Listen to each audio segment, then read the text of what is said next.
God damn it, give me a second, I didn't.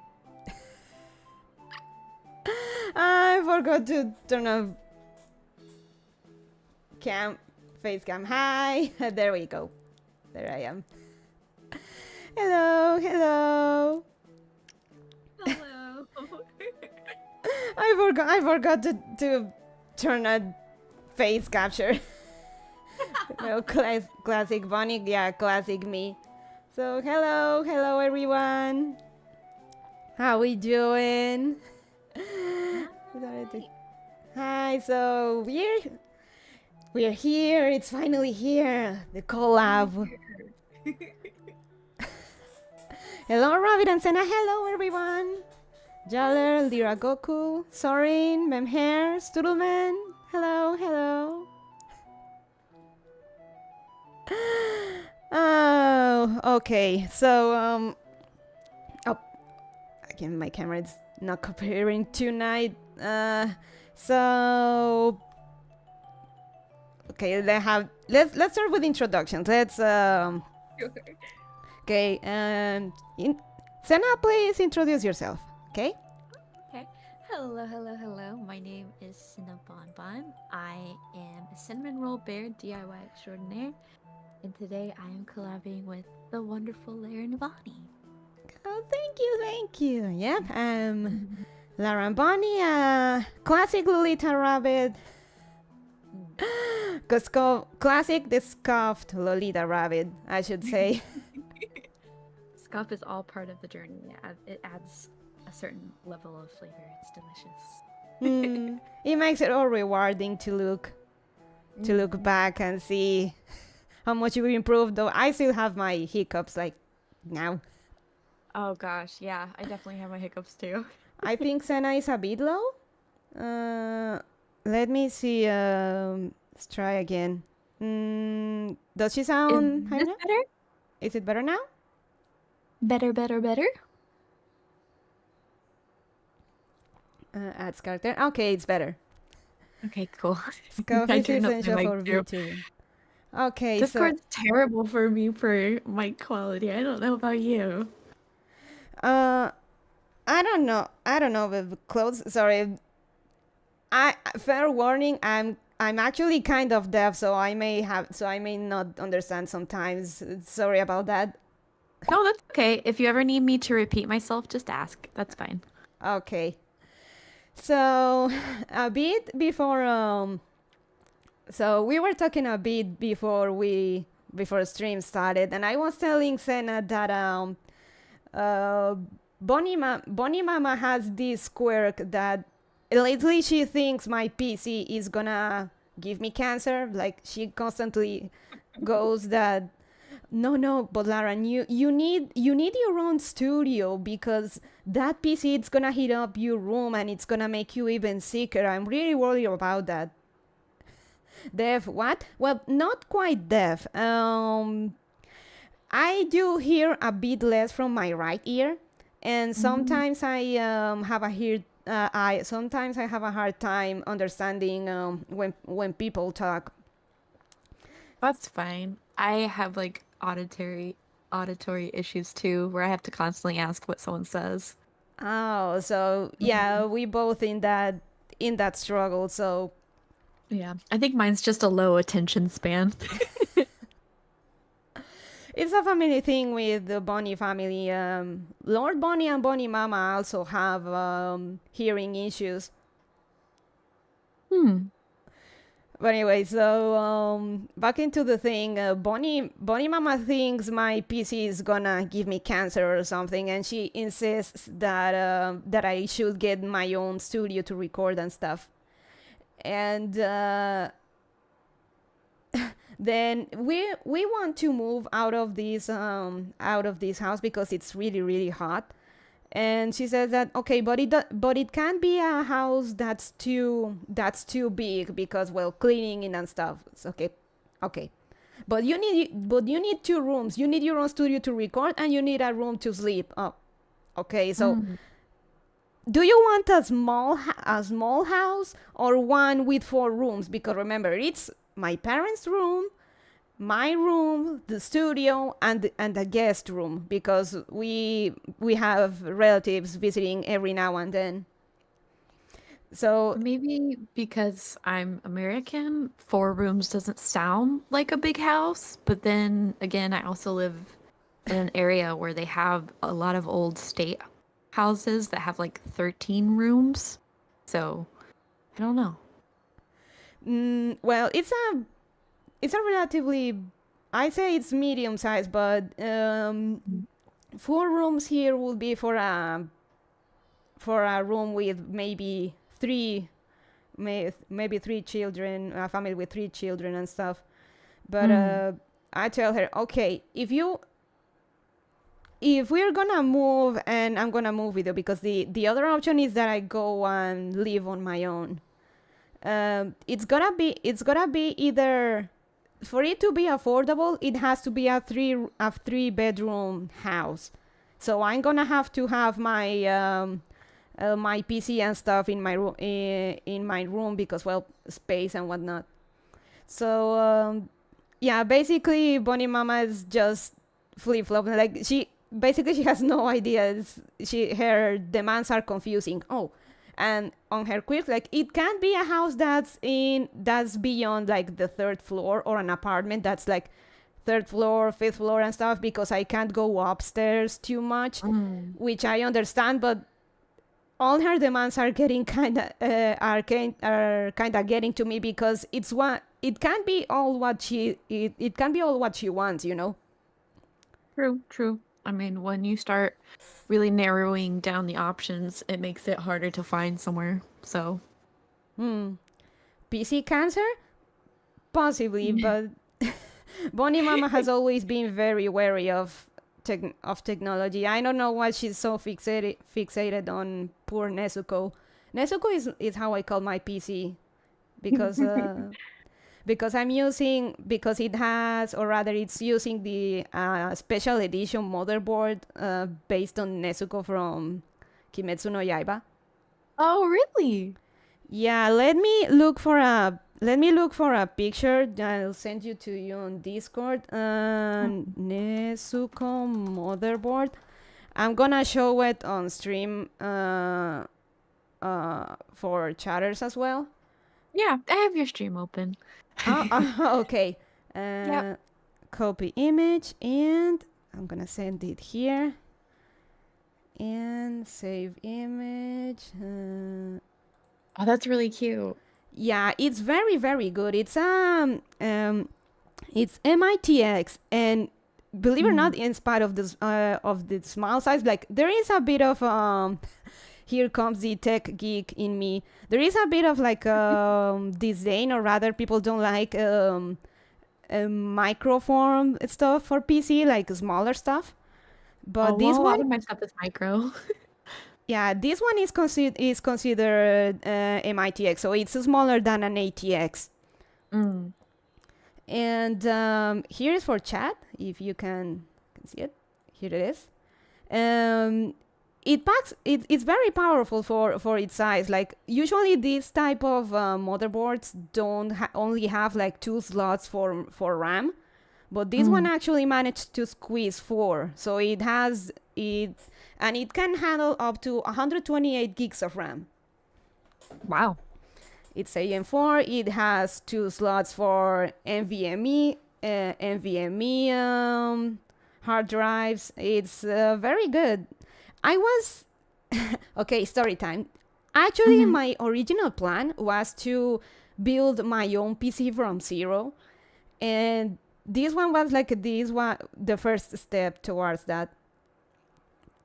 And I really wanted it. And back then, I wasn't even like Live 2D. I was struggling as a PNG. Dang. You came a Nezuko. long way.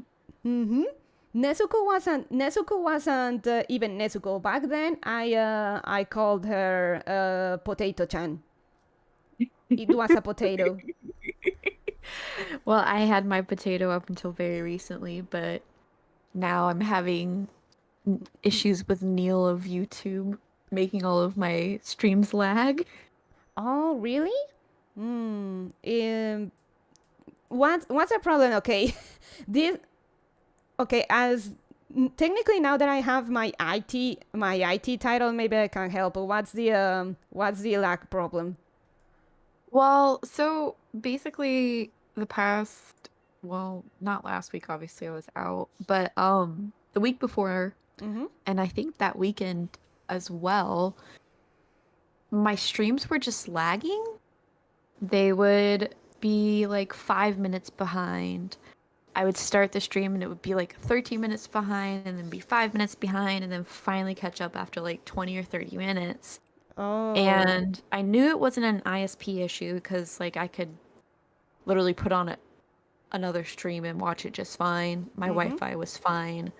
Um, but I know a couple of other streamers, even I think even some HoloLive members were having issues around the same time as well. So I think it was just a YouTube issue. Neil hate. Neil hate. Neil hate, yeah, yeah. So it's like I upgraded everything Oh yeah. and If then mm-hmm. yeah, No, but if other people like holos were having issues, then it was likely on YouTube. I was going to say that yeah. usually, for me, I need to check the stream latency. I Hmm. If latency, if it's low or ultra low, you're gonna have to troubleshooting whatever is causing the lag. But if other people were having that problem, that's not on you. That's on Yeah, you. but Yeah, her yeah, I stream. don't know. I've been slowly upgrading everything, so Oh yeah, okay. Me and my tangents. Okay, so back to the story of Nezuko, the motherboard. So my idea was to basically, as time went on, buy the components and stuff, and build my own PC from scratch. Mhm. But then finally, AM5 released like the new generation for CPUs and motherboards and stuff. And I thought, at this point, and also my community, they convinced me of it as well. Might as well just upgrade my potato with what I got so far, instead of Yeah. just hoarding PC parts until I have everything ready. Yeah, no, that's fair. It's valid. I upgraded most of my stuff and then I had to wait on a graphics card before I could switch everything over. Mm-hmm. Um, and when I switched everything over from my potato to my new PC, it took me a second because I wasn't just like switching like parts out of the case. Like I was switching cases and monitors and even my desks around. Because I did a compact build this time. Mm-hmm. And so I really wanted to be able to just kind of one-shot it, but I couldn't because I was still working at the time. So it took Oh. me a while to get everything switched over, and now I am working on fixing my audio. Finally bought a better mic setup that'll be Yay! all Congrats! yeah. Yeah, thank you. It'll all be like the Hmm? actual tech outside of having to do filters. I won't have to use filters anymore. It'll just be all hardware based, so that'll be really, really nice. Oh, nice, nice. Congrats! Yeah, thanks. So yeah, basically first I swapped the CPU, and Mhm. later I got a graphics card. That was probably the biggest jump in quality of stuff. I was finally able to Yes. play some games. Yes. Yep. E- Finally stream Baldur's Gate. no, I don't think Nezuko can handle Baldur's Gate, to be honest. Really? Well, maybe I'm not sure. It's just that I have a 1060. Oh, okay. Yep. So when I got Nezuko, like, you know what? I have Nezuko just accumulating dust and stuff. Might as well just do the full upgrade. So I saved some money, bought a new PC case, and when it arrived, and the extra fans and stuff and the cooler, okay, oh hey, I have everything now.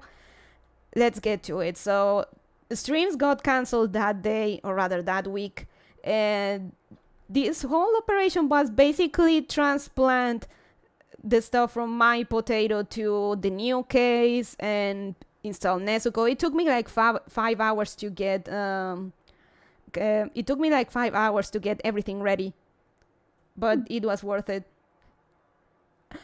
I was so scared when I was putting the CPU in the socket because the pins and stuff.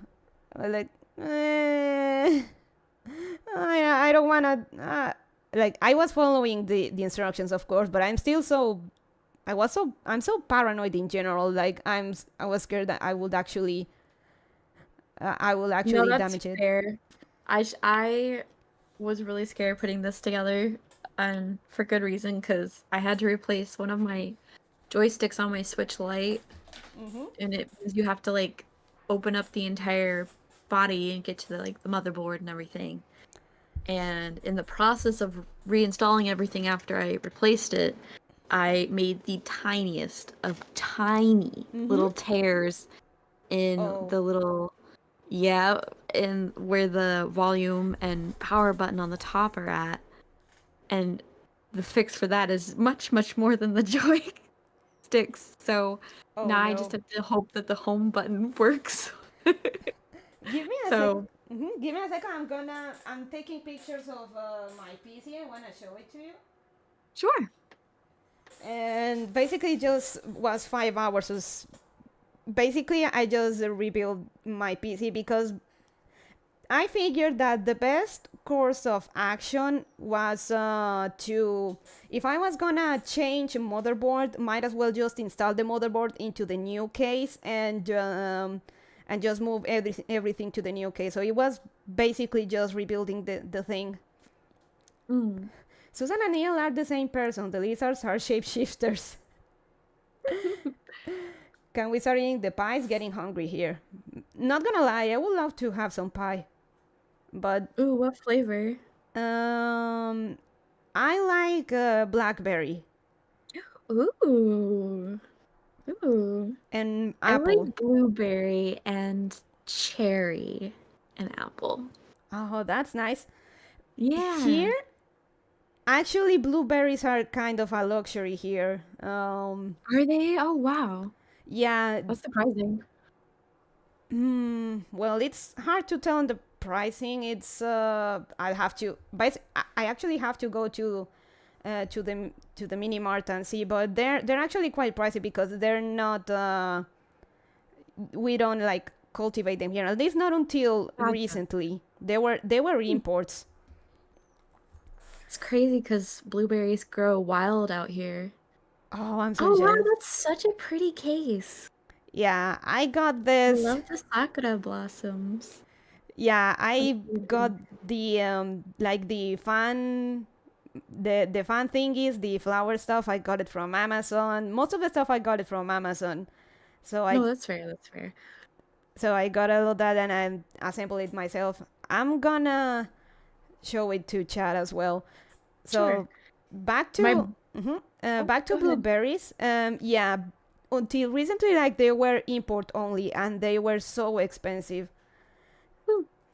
And but recently people have started like basically growing them here because we, believe it or not, here or rather we have like all the like types of weather and stuff. Like we can and we can have like stuff all year throughout, from fruits to vegetables and stuff.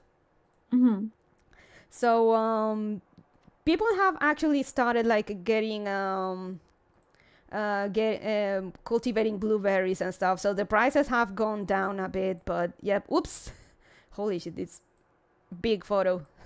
Sorry, Chad. So Every time I try to show a photo. yeah, it's just bloop, you disappear. It's like hide and seek. Jump scare. Marie Callender's has this pie they call chocolate satin that makes me lose my mind. It's so good. I've got the chocolate satin one from Marie Callender's, but I'm not big on chocolate. How about you? I actually love chocolate. I love everything Really? sweet. I do. Really? I'm not Yes. big on sweets. I like salty food. I like salty. I like savory stuff too. I like salty stuff. Actually, I it's like one salty and I like spicy. oh Yeah. spicy too. Mm-hmm. It's actually one thing that drives Bonnie Mama and Bonnie Sister insane is that I always tend to add extra salt to the stuff I eat. Like now you're gonna My mom die. hates when I do that too. I'm always adding salt to things. Your name is Chat says your name is Bonbon and you're not big on chocolate. My brain hurts. It's Cinnabon Bon, like Cinnabon, like a cinnamon She's a roll. Cinnabon. She's a Cinnabon. A cinnamon bear. Cinnabon bear. Yeah. So so yeah, she hates it when I add extra salt and I don't like bland stuff. I kind I of don't need like to bland feel stuff either. and she also thinks that I do the same with stuff, but funny enough with desserts, I have a limit to how sweet they can be. I do like my coffee sweet, but for desserts and stuff, I don't like them when they're too sweet. For example, Oreos here, they're way too sweet for me. I'm not too big on I them. hate Oreos. Oh You my do? gosh, I hate Oreos. I don't like crunchy cookies. Like Oh. they make me mad unless they're butter cookies, which I expect to be crunchy. But then I'm like, if you have chocolate in it, you should be soft, like a chocolate chip cookie. Mm. Ah, so you're more of the softy stuff. Yeah, I like pastries. Mm-mm. I think it makes sense why I'm a cinnamon roll bear. Like I like pastries. Oh, If it I comes to love a pastries sweet, too. I want a pastry before I go for like ice cream or chocolate or candy. Like I want a pastry. Oh, that's a good. I love pastries too. I love everything sweet. Though maybe I'm not too fond of. Ever had pavlova? Yeah, I've had pavlova. Mm, here it's part of the pavlova is actually a traditional dessert. It's called suspiros, the meringue, the baked Hmm. meringue. I'm not too Hmm. fond of those because it's basically just baked sugar, so I'm not too big on those. Yeah, Bonnie I'm sister, not big on meringue either. Bonnie sister does love pavlovas though. Yeah, yeah. I know a lot of people who really love pavlova. Do I hate Chips Ahoy? Yeah, I hate Chips Ahoy. Hate Oh, them. They taste like like how do you ruin a chocolate chip cookie? They don't even taste like chocolate chips to me. They taste like graham crackers with chocolate in it. It's so upsetting.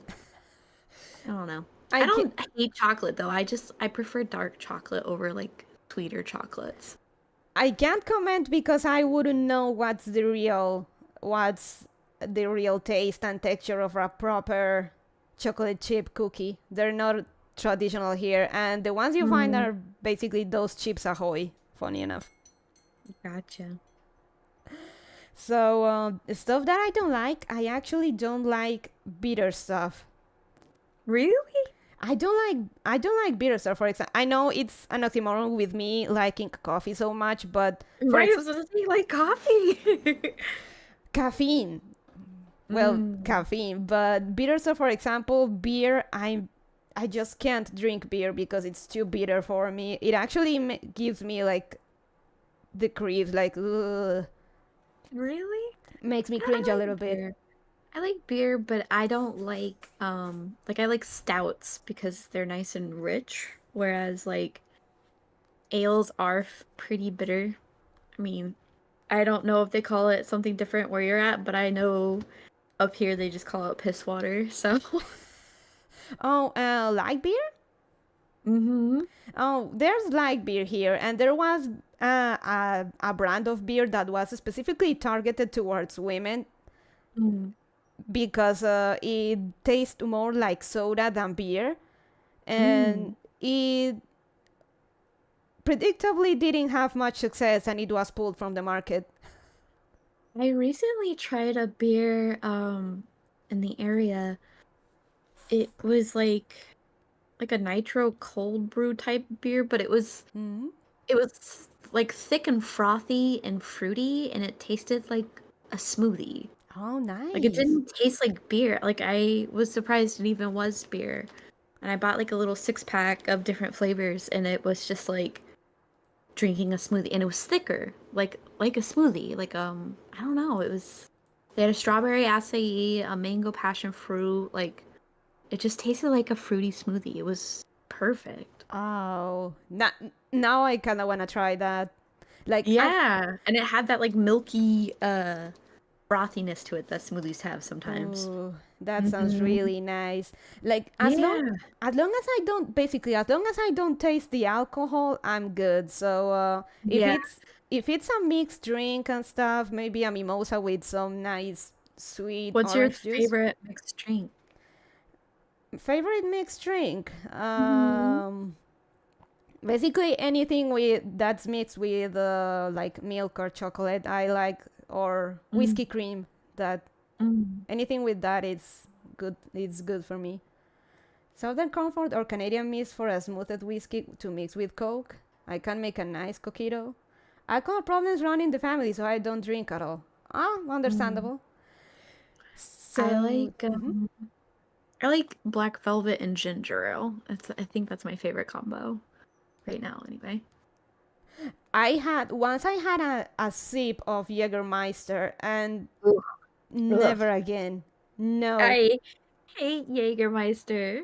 like my my sister, Bonnie's sister, thinks I'm exaggerating, but I swear that I took a sip of it and I felt Tastes every like second. licorice. Yeah, I felt every Yeah. second that thing went down my throat and esophagus. I felt it burning all the way throughout. Like holy shit, Mm. never Yeah, again. no. It, No, I someone bought me a bottle of Jägermeister and I kept it in the freezer for like 4 years and it took all 4 years to drink through it. I made it. It took eh. 4 years though. But I do like vodka. Maybe it's funny because Bonnie's sister like complained, you don't tolerate alcohol at all. And then I can chug a couple or maybe even 3 cans of. I really love green apple vodka, like green apple Really? Smirnoff. It's really good. Hmm. It tastes like soda. Mm. So I actually chug down on this. Like you say, you don't you are lightweight with alcohol, but you drink like 1 or 2 cans of vodka. That's yeah, that's interesting. Like, I'm fine as long as I don't taste the alcohol. Sorry, what are you saying? No, I didn't say anything. I was listening. Okay. So yeah, basically that's my story. As long as I don't taste the alcohol in it, it's a mixed drink and stuff. I'm good. I can get tipsy really quick. I would say it takes me actually a good amount of alcohol to make me full on drunk though. I think I've been full on like drunk I don't know. When I had, maybe 3 times in my whole life. I only got drunk one time in my life, and I remember snippets of it, and I'm still so embarrassed to remember that I swore never again to get No. to that point. I never had like a blackout drinking or anything like that. I've always just like had it casually, but I haven't had a drink of alcohol in like 3 months, I almost actually, I think. I Yeah. almost never drink. Oh, okay, that's not true. I guess I did technically have those smoothie beers, but I almost don't count them because I didn't feel tipsy or anything. It was just a smoothie. So I guess that counts as last month. I had 6 beers, I guess, Well, technically. the most I But had last month was when in a like in a in an impulse I saw a can of it said mimosa. So mm, maybe it was like the mimosa I had back at a friend's birthday way back in the day. Mm. And I bought it and drank it, and I was so disappointed. It just tastes like wine mixed with orange juice, and it was bitter. It Mm. was nothing like the mimosa I had back then, which was with a really nice champagne and orange juice. So that was a letdown. Yeah, champagne is a lot lighter than wine. I think that's kind of the appeal of it, right? Is to Mm-hmm. have like prosecco or full-on champagne in with the orange juice. I don't know though. I haven't had a mimosa since like 2020. I Oh. just have not had a super fruity mixed drink since then. I think the only time I've gone out and had drinks, it was always just the same rum and coke or black velvet and ginger ale, just soda Ah. and a little splash of alcohol. Bonnie's Or sister, beer. she is the she is the she is the heavy drinker. Like she, it's not unusual for her to get a bottle of wine to prepare some sangria. That's another one that I Mm. can actually drink too, sangria. It's, I like sangria. It's very good. I like all the fresh fruit. the one time I ever puked was drinking was the time I down half a bottle of champagne and other drinks. Mixing drinks is always a bad idea. Mm. Have you ever had jungle juice? No. What's jungle juice? Oh no. So when I was in college, I Mm-hmm. had a lot of different side hustles, and one of them was selling little bottles of jungle juice at parties. Mm-hmm. And jungle juice is when you typically take like just any clean big bin, like plastic bin usually, Mm-hmm. for like usually like storage containers is what we used at my school. Mm-hmm. And you would mix a bunch of cheap juice Mm-hmm. and a bunch of cheap alcohol and just mix it all together with some ice and hope it all works and then hand out the bottles. Oh boy. Yeah, it's just called juggle juice because it is just a little bit of everything. I mean, usually I tried to stick to a theme, so I would do like mango passion fruit with a little Mm-hmm. bit of pineapple. So I'd buy like 10 different juices and mix only those, and then do mainly vodka because vodka tends to be like the cheapest alcohol you can get for hard liquor. Mm-hmm. So I would do mainly vodka, sometimes white rum if I had it, and Ah, then just mix it all together in one giant bin with ice and then bottle it and sell it. like the tipsy bartender, like how he makes those Yeah, giant. yeah. Yeah. Well, there it is. Well, back in college, well, yeah, people did drink, but it was mostly weed in there. I didn't smoke any. In any case, anyone gets any idea, but it wasn't so much Oh, alcohol there as much that they partook in the devil's lettuce. devil's lettuce. I don't know. I smoke from time to time for my back. Actually, I did get like a medical card for it when I was living in a state where it wasn't legal. Mm-hmm. But basically, I just don't want to have to go on steroids again for my arthritis. So I'd Oh. rather just smoke if I am in pain. So But no, the sorry if I interrupted. Just that in college, like there is one specific spot where everyone goes to smoke their joint and stuff, and it's called the hmm. airport because everyone's flying there. Huh.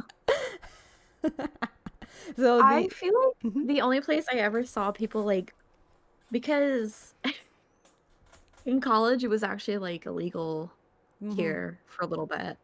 Um, People would just go to the parking lot and smoke in their cars. Or Mm. if it wasn't too cold, because we'd get crazy winters, they'd just go for walks all around town because it was a really small town.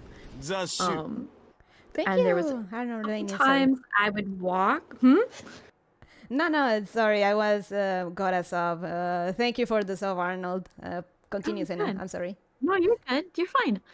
Um, no, I I ended up being like in a group and we'd get stopped by the Oh, village police. oh, And both times we got stopped, I was the one holding the stuff, so I like just put it behind my back and really played up the, oh hi, yes, we're just going for a walk. It's just so nice out. And yep, it's just really nice. And yeah.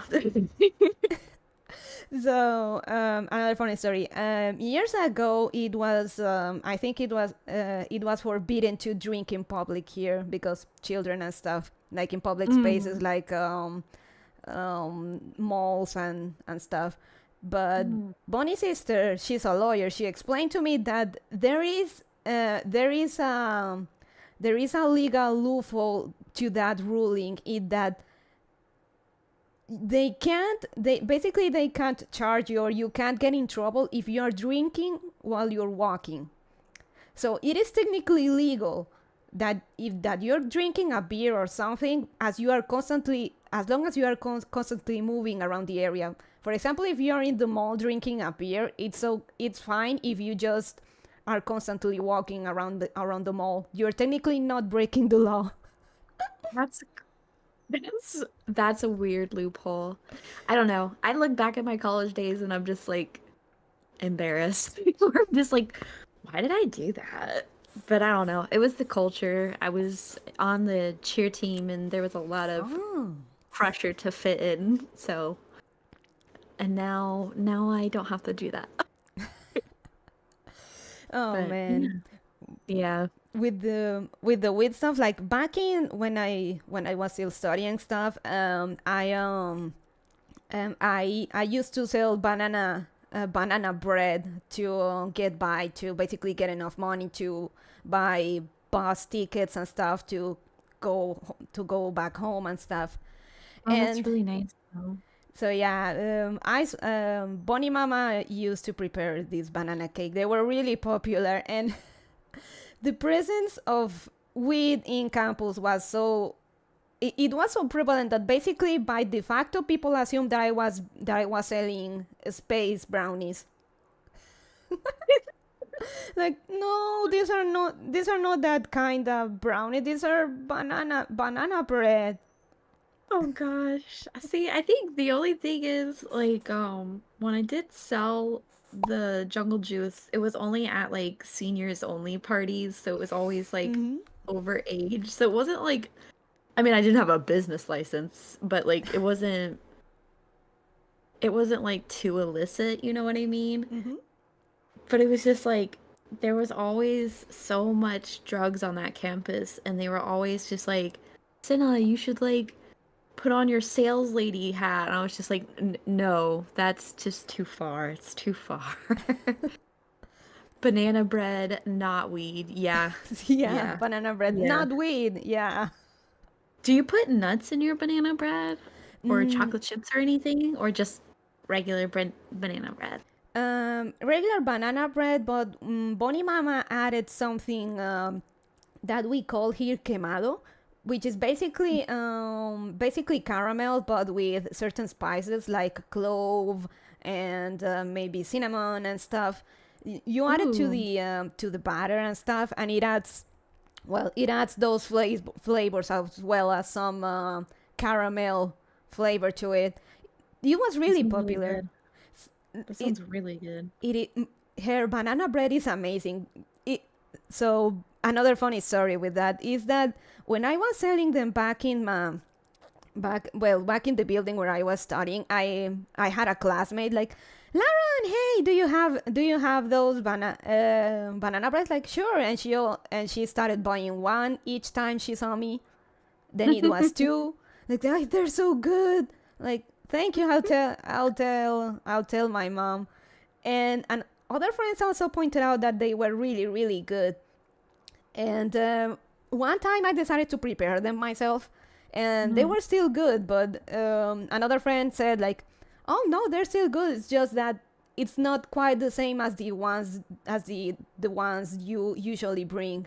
And I said, oh, those one are prepared by my mom. Ah, so She must be putting something secret in. that was what he joked about. Like, they're different because they have her love. Literally, the difference they have is that they have her love. That's the secret ingredient. Just her love. Could be Mhm. nutmeg, could be cinnamon. Nope, just her love. True, and they're so good. Oh man, But that sounds really good. oh, trust me, if I could, I would actually tell my mom, hey, help me make a banana bread, and I will go and give it to you, but just over a continent between us. Yeah, oh my god. I can only imagine. I don't know. Have you gotten to meet any other VTubers on an off collab or anything? No, Mm. like, of course, stuff. It's honestly kind of difficult given where I am. Mm. Mm. I'm technically in the same space as a certain relatively big VTuber, or rather, she's part of one of the big ones, the big corpos. But that's uh, what I'm trying to say is that basically that's probably the closest the VTuber that's closest to me in terms of physical space. Mm. But yeah, Mm. I'm I mean, my Bondman is my little own prison, so to say. Gotcha. I don't know. I feel like I'm kind of in a prison too, though, because every single VTuber I know lives like way further south than I do, or way further west. So I don't know. Yeah, it seems it's usually California stuff, California or at most Florida as well. Yeah, I know a lot of people who are like in, I don't know, like the Southern Bible Belt area, Texas, and then um like the PNWs, the Pacific Northwest. Mm-hmm. But yeah, I'm a nor'easterner right now, so yeah, I don't know. I'm originally from the southwest of the US, but Mm. I moved up here a couple years after I finished college here. Oh, And nice. now I'm probably just gonna stay northeast, but just not in this state. I But yeah. like I mentioned off stream that this summer here it's kicking my ass really bad, and I'm really looking forward to move to a colder place, or if anything, somewhere that's not as hot. Mm. I've heard like if I were to move to the States, I've been told that New England is pretty nice. Like, there's no taxes and Yeah. stuff. It's relatively cold. I live in the New England area. Mm-hmm. So I would say it's pretty nice. The taxes here in this state are pretty bad, but Oof. I I mean, I think personally I would be in like New Hampshire if I could be right now. Um, that's kind of my goal is to move there. The laws are Mm-hmm. pretty good there. The weather's pretty decent, and it's a smaller state, so it's just kind of like a little more low key. Like even their cities are small. The city I want to move back to, because I lived in the nearby city for over 10 years, and Mm. I want to go back there first because it's closer to the sea, and the sea breeze does get there, so it's a bit fresher and it rains there more often. Mm. Two, it's a small city, but it's still big enough to have a lot of nice stuff. Mm. For example, like every time that I have to go there, I take my chance to go and eat at KFC because there's no KFC here, and that drives me insane. Wait, really? Do you like fried chicken then? Mm-hmm. Ooh, if we ever meet, I'll make you some fried chicken. I have I make really good fried chicken, I think, actually. Oh, now I'm hyped. Chicken paisana. But what type of sides do you like with your chicken? Sides? Potatoes. Mm. I like potatoes. I like potatoes in all their shapes and forms. When I I make mashed potatoes, I usually make them super garlicky with Parmesan in it. Oh, nice. That's usually pretty good. And then, I don't know, I think with fried chicken, it's like potatoes or mac and cheese. Here, well, mac and cheese, I wouldn't say it's an everyday meal or comfort meal. Mm, Mm. we get when we get groceries and stuff in the house, Mhm. I sometimes get a couple of boxes of mac and cheese. So, like, we prepare them usually where when we're too lazy to make like some big dinner or something. Like, just prepare mac and cheese real quick, and we have with that. So we don't consider it like a side dish. Or, yeah, I mean, I feel like if it's the boxed kind, I would eat Mm. it as a meal or a side. Um, but if it's like the homemade kind, I definitely eat it as just a meal. I love adding bacon to my mac and cheese. Oh my gosh, yeah. Bacon, maybe a little scallions. Really, really good. Mm-hmm.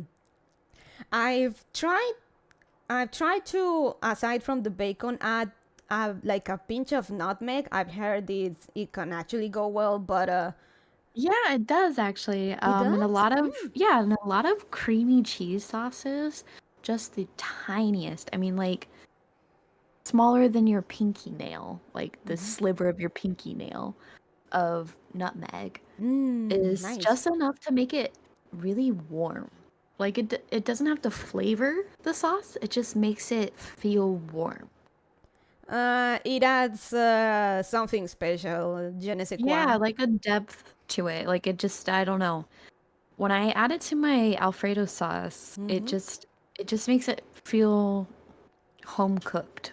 Just nice and homey. I don't know. I like it. No, I just remember that once I was grocery shopping with Bonnie Mama, and I saw this weird brand of mac and cheese, but they weren't macarons. They were some weird like shell type of Yeah. pasta. Yep. And they came with instead of like the powder mix of cheese stuff, it was like liquid. So The okay. Velveeta. Oh, I think it was that Yeah. I prepared it, and like hold It's not the same. well, like, oh no, this is terrible. I can't. Yeah. If you don't grow up on Velveeta, you usually don't like it. I'm not big on Velveeta. I didn't grow up on it. So yeah, we sadly had to dispose of the rest of the mac and cheese. Like, never again. I'd rather stay with the usual stuff. No, that's fair. That's fair. I need to mushroom pill the rabbit. Do you not like mushrooms, Laren? Sena, you need to mushroom peel the rabbit. Mushrooms? Types of mushrooms? Sure. Champiñones, oreja de Judas. Ooh. What's the name of that one? It's a giant black, white one. It's a giant Mhm. mushroom, but I forgot the name. It's kind of fun because you can eat Puffball? it, but it's big, like It's real the big. puffball? Huh? The puffball. Puffball? Ah, puffball. Okay. Mm-hmm. I don't know. I really like mushrooms. I do mushroom foraging from time to time. It's a really good season for it right now in my area in the Northeast. Oh, It's nice. like the early fall, and with all the precipitation we've been having all summer, it's actually like perfect for mushroom season right now. Although right now I've been just kind of trying to identify stuff before I just like try to pick things to eat. Mm-hmm. But yeah, they've had a lot of Uh, really nice finds. just asking. Oreja de Judas? Yeah, I don't know the name in English, but that mushroom, the name in Spanish is called Judas's ear. Oreja de Judas. Let me see if I can find the. And the name is actually a reference to that. Auricularia auricula judae. And let me see in English. Oh, wood ear. Yeah, English name jelly ear. Yeah, they're jelly ones. I I don't know if I would ever. I know there's some that you can eat. There's one called chicken fat. It's also a jelly mushroom. And Hmm. you can technically eat it, like it's not gonna kill you, but it's really, really bitter. And basically the Bleh. mucousy jelly like ones, they just Mm-hmm. kind of have like that thick mucus on them to keep the bugs off. And so getting through all of that and past the skin to the actual flesh inside is pretty hard. But the Oh. flesh is good, but if you get pieces of the skin or the jelly, it's just really nasty. Also, funny enough, you don't see many like mushrooms growing in the wild here. Really? Uh, I know with the weather we should see it, but more often than not, it's one of those that grow on dead wood and stuff that are kind of fuzzy.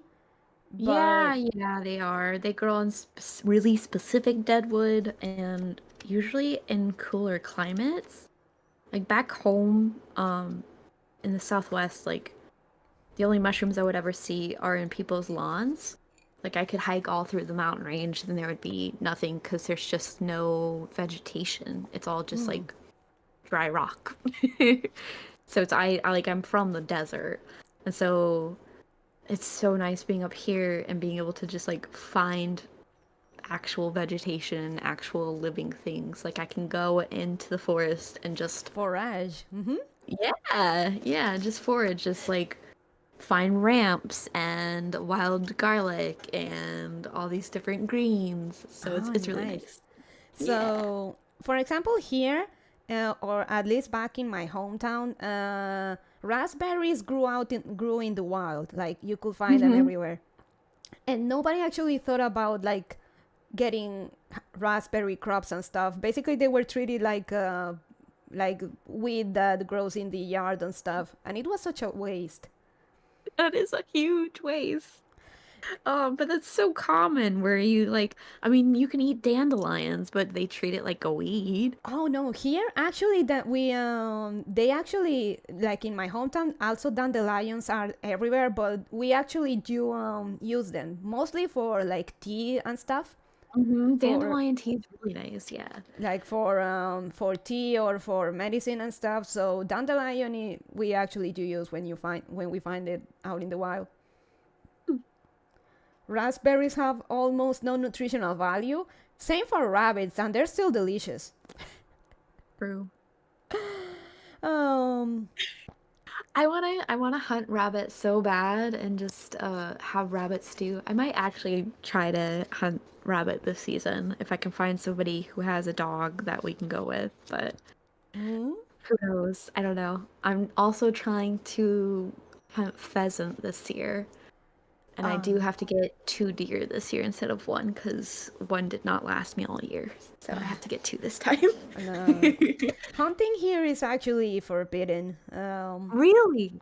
It's forbidden. We do have a lot of species, and we have a few endangered species, and just allowing one thing could lead to basically just people going for the stuff that they shouldn't hunt, and it's in general to Oh, protect that's fair. wildlife. No, that's fair. No, most of the animals out here are kind of a nuisance. So they want you to hunt them. Like, they have things called woodchucks, or they're kind of like groundhogs, but they get into farmers' crops really, really bad, and they Mm-hmm. don't really serve any real purpose except for being massive, almost Oh, beaver-sized rodents. Um, and so like sometimes I'll just go over to the farmer's property next door and I'll just be like, I feel like shooting today.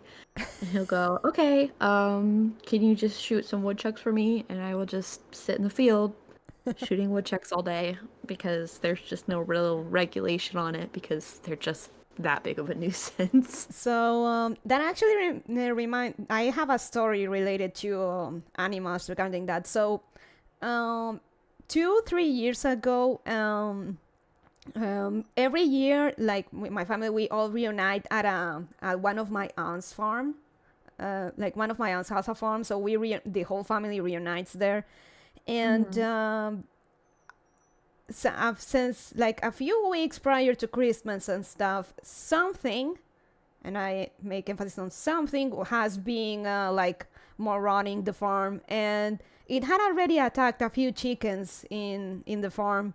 Like when my aunt and her husband went to check one of the chickens, it basically had most of its butt missing from a bite and stuff.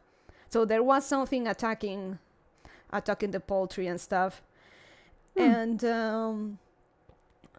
then like one morning after that, my aunt has, we all have dogs, and she had her dog. So because, well, my aunt has her farm, and another of my aunts lives in a little cottage in the property. So my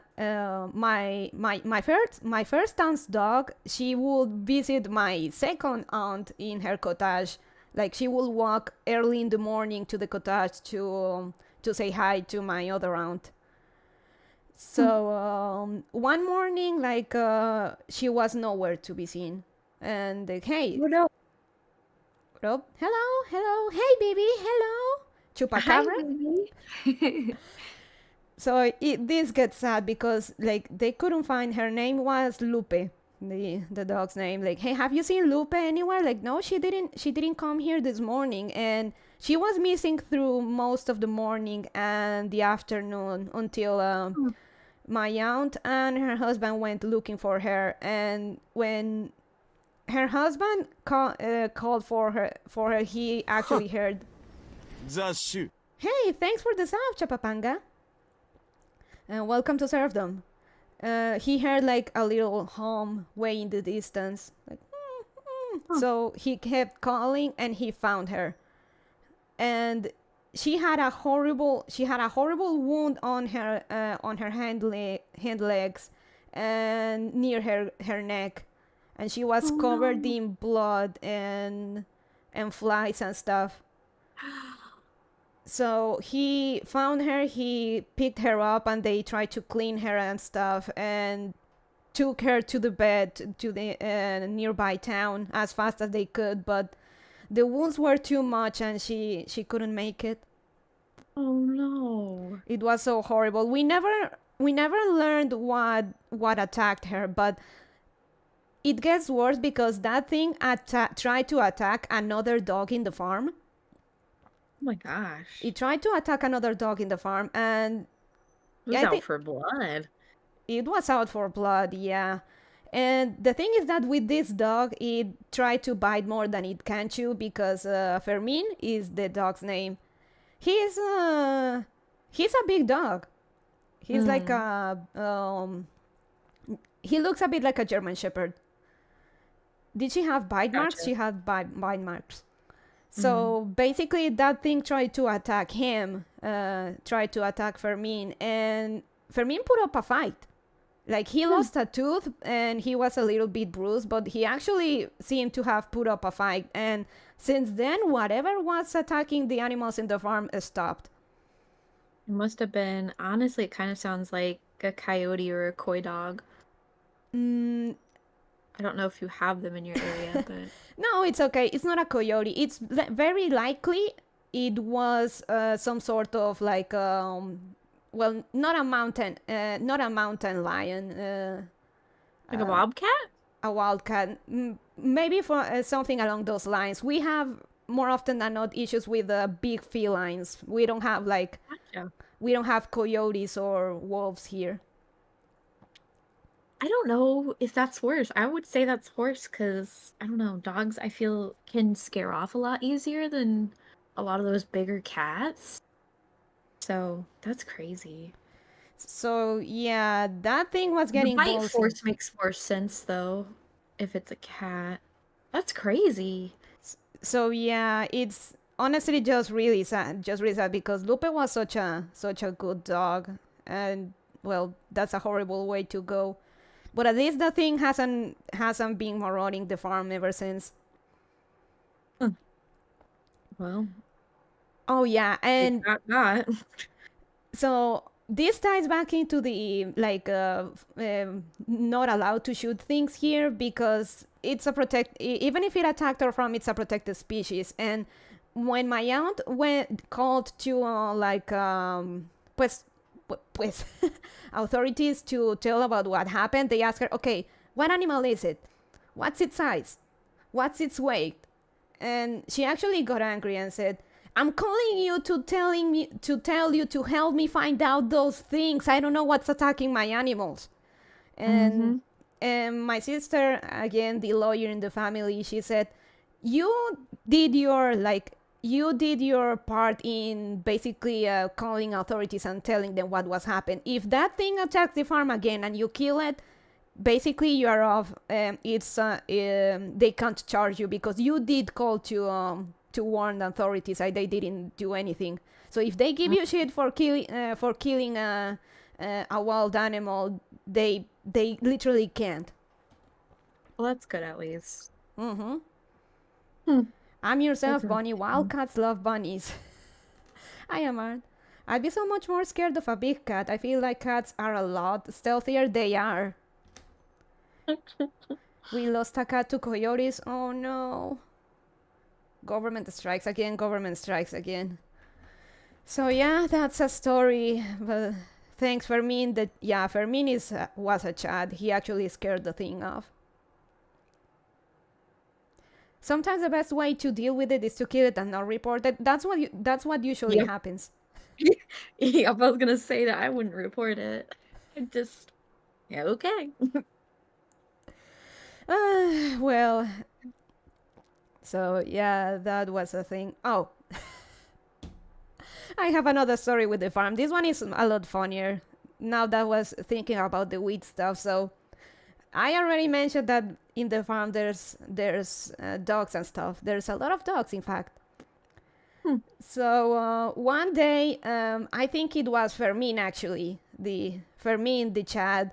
He ended up finding a toad near the farm, and you know how dogs are. Yeah. So he started messing around with the toad and basically grabbed it and roamed around and oh, well, if it's not weed, you can also lick toads to get high, So wait. Yeah, Fermin got high. They're poisonous, right? Or are they poisonous? Or I'd say actually he was lucky that this toad wasn't poisonous, because all he got from it that he got high from basically murdering the poor thing. And it got even better because the rest of the dogs in the farm joined him in playing with the carcass of the poor toad, and all of the dogs in the farm got high because of that. I can't even imagine having a bunch of dogs just being high off of. My aunt said that they were walking funny, they were drooling a lot, puking a bit. Oh God. They were having a bit of a trip. Puking a bit sounds about right. So when my aunt noticed that they wouldn't leave what was left of the toad alone and they were getting really high, she managed to grab the rest of the toad and throw it away before they kept on their little toad samba. I guess, my goodness. Crazy dogs. I mean, they had no way to know, but that was a funny thing that happened in the farm. Some toads excrete poison through their skin, and some poisons are worse than others. A contact high. Oh God. Contact high. So yeah, good old dogs. Oh yeah. Keeping on the dog trend, like in the family, we love animals, and at least for like our generation in the family, a few of us still had children. Like of the cousins in the family, we're like over 20. Some of my cousins did have children, but most of us got dogs. And you should see family reunions. the It's rate just dogs. yeah, the rate of children to dogs in family reunions is like one to 3 or 4. Oh my god. That's ridiculous. So yeah, basically, Bonnie sister jokes that like last generation it was all children. This generation is all dogs. So we all gather at my grandma's house sometimes, and we all, of course, we bring our dogs, and it's just a lot of dogs running around. Are they But, all different types of dogs at least? yeah, well, That's nice at least. my dog, she's a mutt. Oh, that's fine. She's a mutt. My cousin, the one that has the most dogs, she has 2 Pomeranians, 2 Yorkies, 3 Yorkies actually. Yeah, she has 3 Yorkies, and she gave one of those Yorkies to her mother, my aunt. So now they have like 3, 4 Yorkies. And another of my cousins, she has a Chihuahua. There was my aunt when she had Lupe. I think she was a Yorkie mix, though I don't remember which one. And well, the dogs in the farm stay in the farm because they're too big. But in the farm, there's also 2 huskies, another mutt, and Fermin is another mutt. Dog shaped rats confirmed. Don't you dare, Smith. Pomeranians are cute. I love Pomeranians. Those lame, tiny dog-shaped rats. Listen. The toy breed is there to be loved. People like their rat dogs. That's okay. It's like a smile and wave scenario, Smith. If you don't like it, just smile and wave.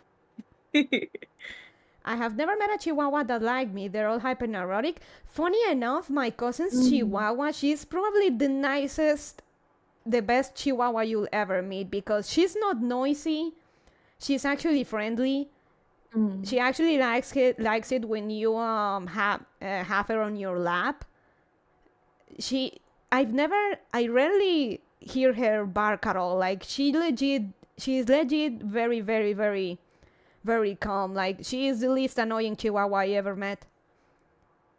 My grandparents bred Chihuahuas and Papillons, and they were the most yappiest, annoying dogs I'd ever come into contact with. I think I've literally met 2 nice Chihuahuas my entire life.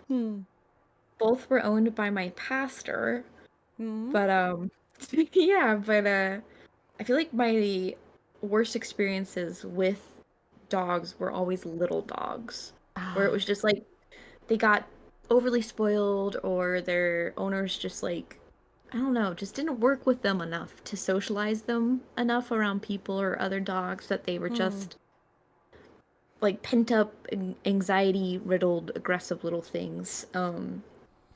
So I've not had a lot of good experiences with smaller dogs. My dog, But I mean, I don't hate them. I love dogs, so.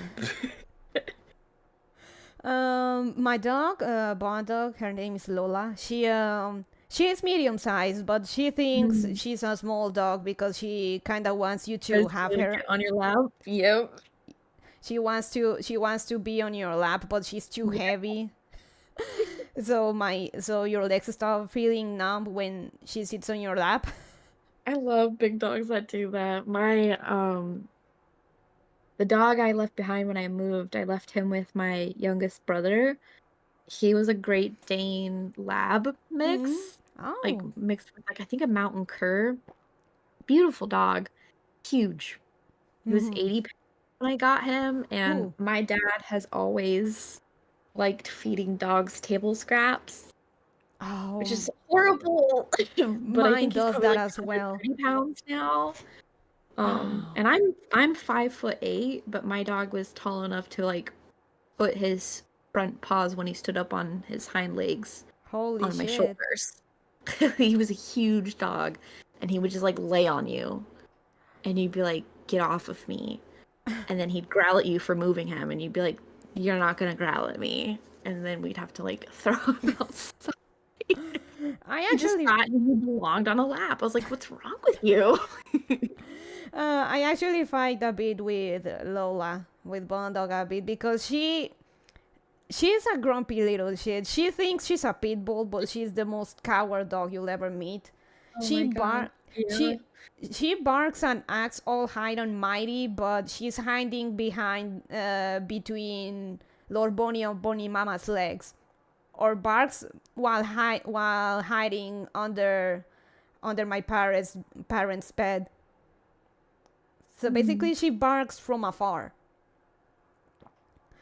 And I think it's funny, and it's funny because in the neighborhood there's someone actually has a pit bull, and that dog is probably the nicest dog I've seen. Like he's such a good boy. I've never heard that guy bark even once, or even be aggressive in any way. And if anything, when I'm like walking and stuff, and he's around, he actually approaches me, wait, waving his tail, and like he's saying, hello there, Lara, and hello, big guy. He's such a nice guy, and he just sleeps and stuff. While meanwhile, Bond Dog tries to act like a tough dog, like, and I'm like we have like. Sorry, let me articulate my thoughts. Basically, my dog thinks she's a pit bull, and the neighborhood's pit bull is actually the chillest dog around. Yeah, I don't know. I know pit bulls do get a bad rep, and I don't think I'd ever own a pit bull personally. But I've not met a mean one, actually. I don't know if I just was around people who were just genuinely good people who owned pit bulls, but like I've just not met a bad one. Um, and same goes for Rottweilers. Like I actually really like Rottweilers because they're big and buff dogs, but like they also just have a bad rep. Honestly, I just feel like a lot of the dogs that do have bad reps are either like because they were bred for a very specific reason, or because just the owners who typically own those breeds just aren't good pet owners in general. Yeah. I don't know. I think generally speaking, my favorite types of dogs are hound dogs, like beagles, basset hounds, bloodhounds, foxhounds. Like I like hounds, but it's because they're usually really silly and also quite lazy. Like I like the idea of like walking my dog once a day and not having to like bring them on every excursion I do because they are so hyperactive, you know? So, I don't know. Giving food scraps to dogs is really that bad? It is, It because is pretty bad. they Yeah. get fat really, really fast from it, and also like human food is not good for them in general. When I got my dog, I put him on a half and half diet where I would do half dog food and then just like half raw meat and fish oil.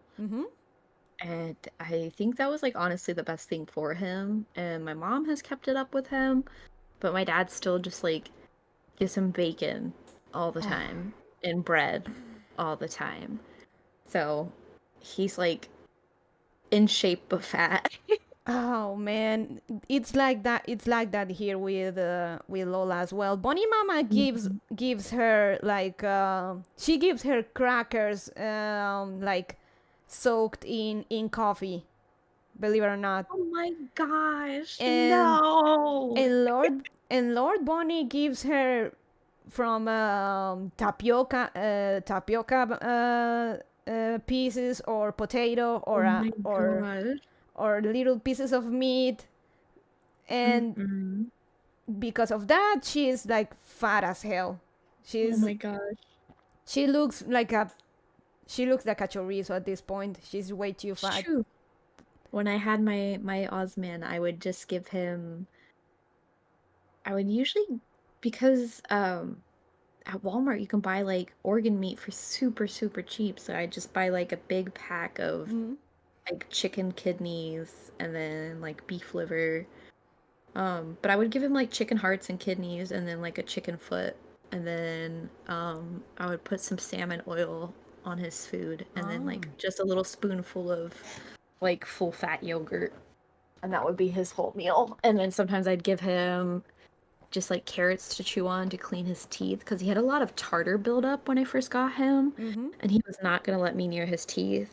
So I just gave him those harder things to chew on to like break it down better. So, but yeah.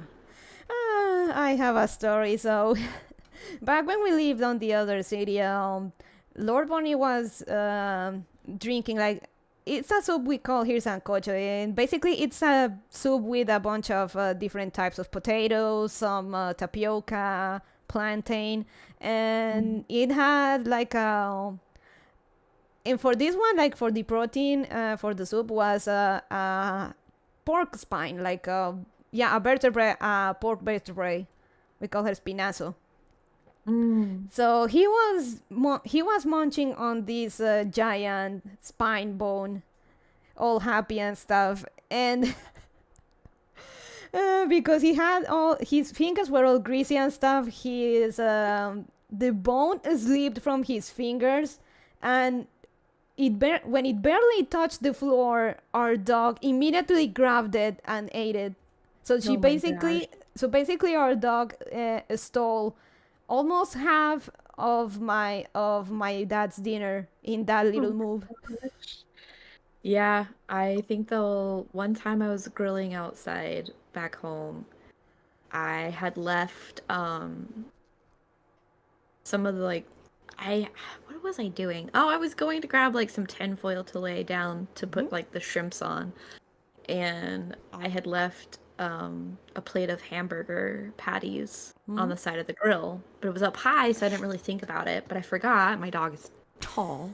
Oh no. Yeah, broken plate, and just all of the patties were gone. And I probably only took like a minute. I heard the crash and went running out, and it was already gone. He vacuumed it. He just Holy shit. inhaled it. He probably ate some glass too while he was at it, but like he just inhaled it. Holy. I was stunned. I was like, you would think we were starving him. Ate it. Oh my gosh. Like this is my chance. I'm not gonna have another one like this. Mm-hmm. So, oh, mine. She's a really picky eater. For example, she won't just eat her dog food alone. She needs to have something like meat mix with it and stuff. She needs to feel that there's meat or something like deep fried meat or something like that mixed in it. Oh my gosh. She's that spoiled. So I think a couple of weeks back I got something. It's like a type of the special sausage for dogs. Like it's basically like a dog food sausage basically.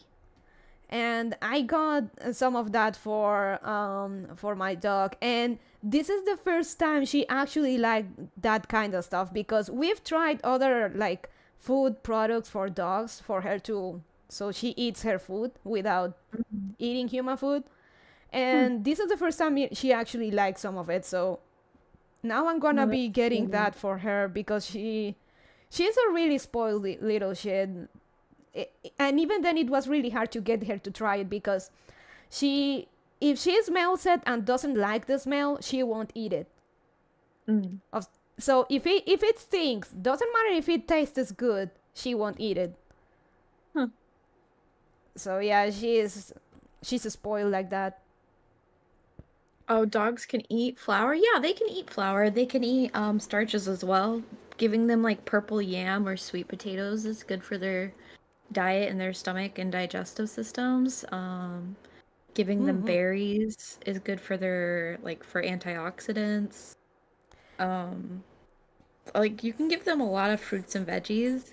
I mean, I personally don't think giving them bread is a good option just because bread is usually pretty processed and does typically contain artificial sugars that wouldn't be Good for normal them. for their diet. Uh-huh. But I mean, you can give them starches and things like that. I mean, they did 雑種 evolve like to Wait fit for the sound, Diana. humanity. Mhm. But yeah. Yeah, for example, technically with like the like bread for dogs and stuff, you technically could eat it because most of those stuff it's almost like well, not vegan, but it's very like healthy food stuff. Like for it has apple, sometimes it has oatmeal, that kind of stuff. So you Yeah. can technically eat it. It's basically healthy food. Mm-hmm. Most of the dog Giving stuff. them the fat and sinew, yeah, that's pretty normal. Chocolate can be fatal. I don't know Yeah. if it can be fatal, but it can make them very sick. Oh no, chocolate Um, can be fatal if they eat too if much they of it. eat too much of it, yeah. But if they eat just like a little, they're definitely gonna be like going to the restroom all over the place uncontrollably. My dog gets more calories from my ribeye than I do. Talking about dogs, so a little bit of Latin lore. My regulars and I already told you, Senna, that lately I've been sleeping on the floor, on the first floor of the manor because it's been too hot. So I've been sleeping on the floor and and because I love my dog. She's a little shit. She actually approaches me and she starts sniffing my face to wake me up. Oh gosh.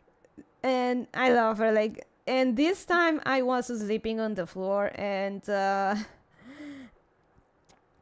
I was even having a dream. I don't remember exactly what it was, but something started like itching my nose.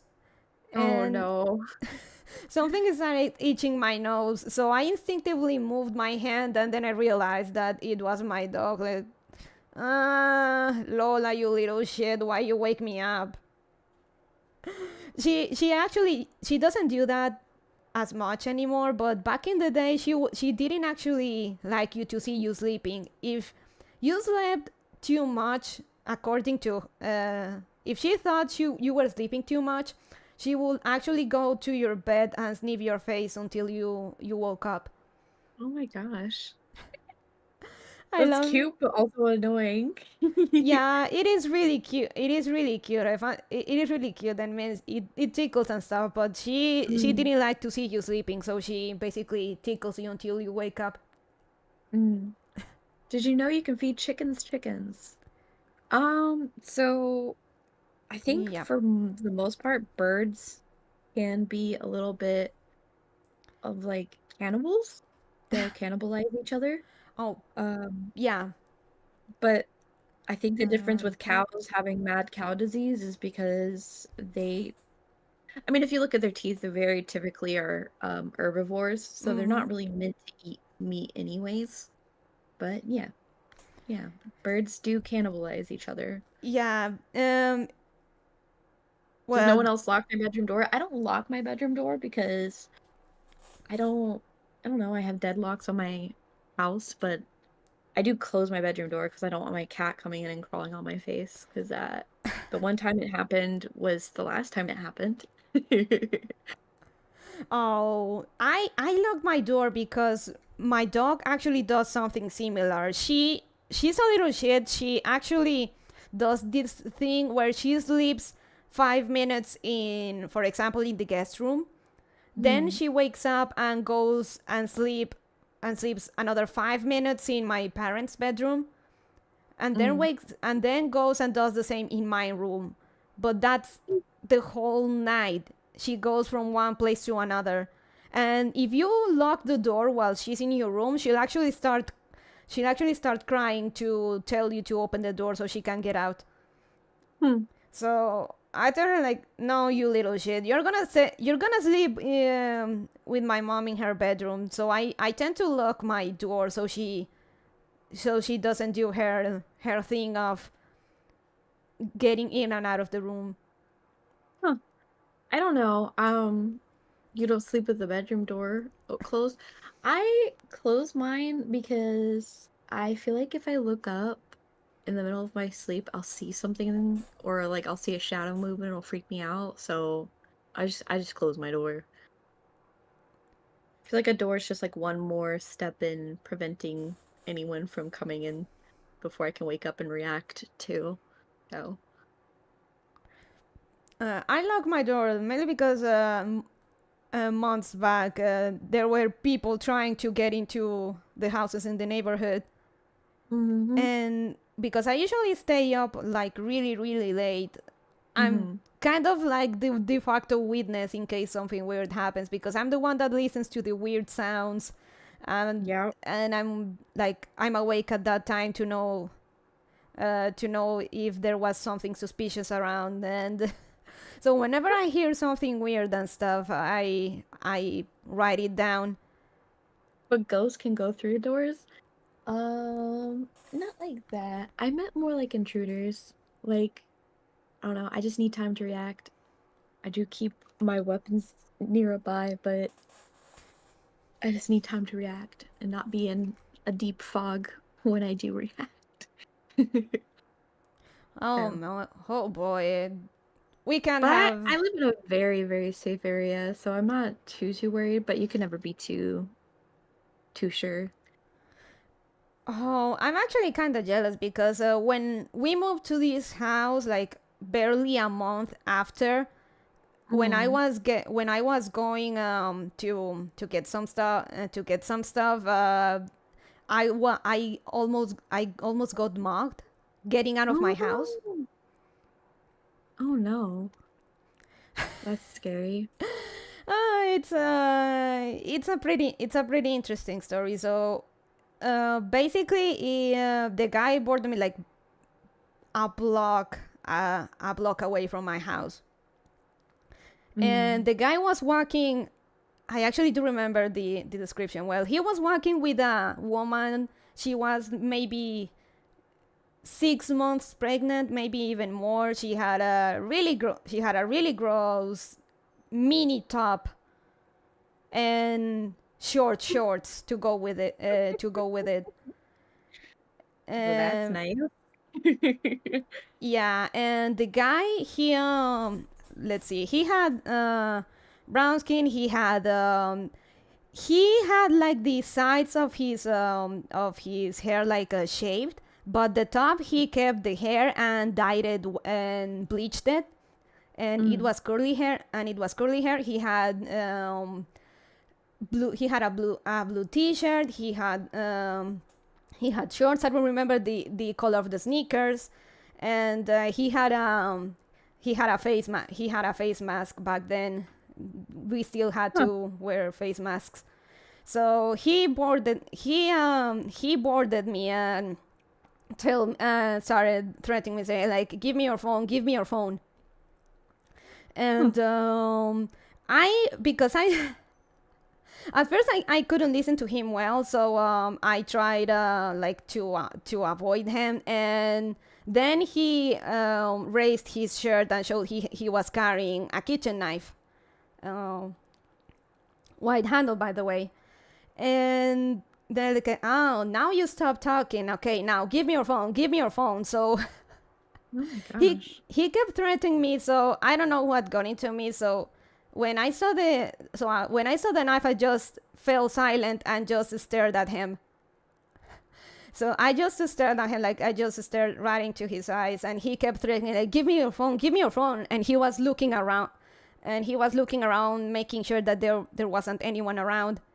And I just stood there. I just stared at him, and he kept saying, "Give me your phone." And then he pulled the knife. I said, "Look at this.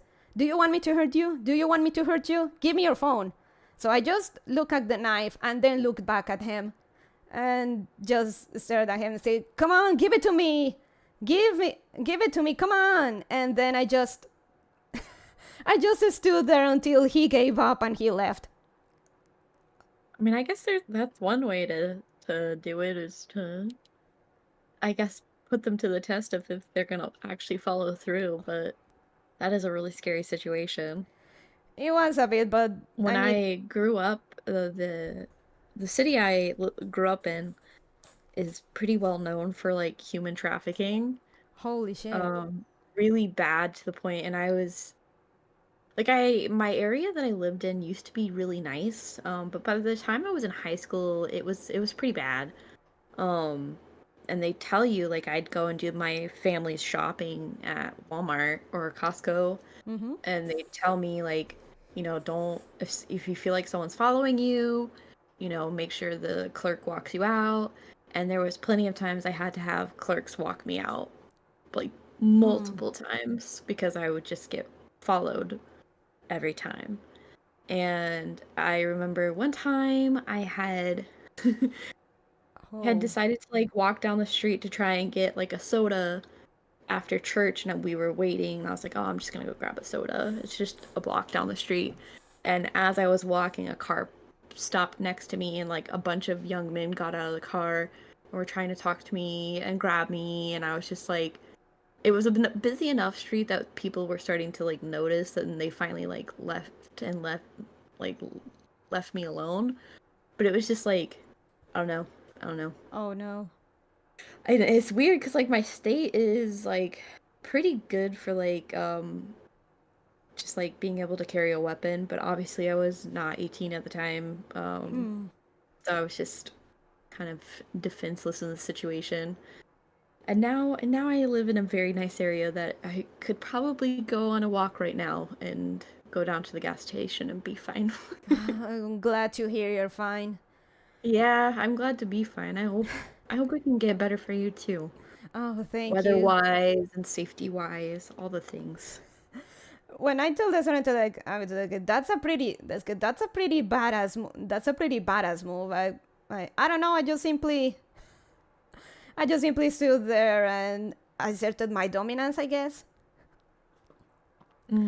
And that's one thing that I don't like about this town is that I lived over 10 years in the other city and I never once got into that kind of situation. And I moved here and it happens almost immediately. And then recently-ish, I actually had something similar happen to me with what happened to you. I again went out to buy some stuff, to buy some stuff, and a guy tried to talk to me, tried to talk to me. So I ignored him and I kept my way.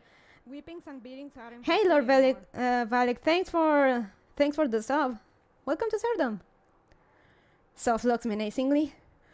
So the guy tried to talk to me. So I ignored him. I just kept going my way, and like a block after that, I walked a block after, and the guy's voice again. He approached me again, and he tried talking to me like, "Hey, what's your name? Where do you live? How are you?" And he kept following me. That means he was following me for that block, and I tried to ignore him and kept going my way. He kept trying to talk to me, follow me for another block, and then when he saw that I wasn't paying him any attention, he tried to touch my back. He tried to place his hand on my back. Heck no. No. Heck so no. Right then I reacted and said, "Don't touch me." Like, hey, but you don't reply. Don't touch me. So I hurried and got into a nearby shop to get away from him. So so the guy followed me for a total of like 3 blocks. I don't know. When I was in high school, I was pretty stick and bone, and I feel like if anyone actually did try to touch me, it would just be over for me. But now I feel like if someone tried, either A, they just would get got, or B, I don't think they would. I don't know. I give off a pretty tough, I don't know.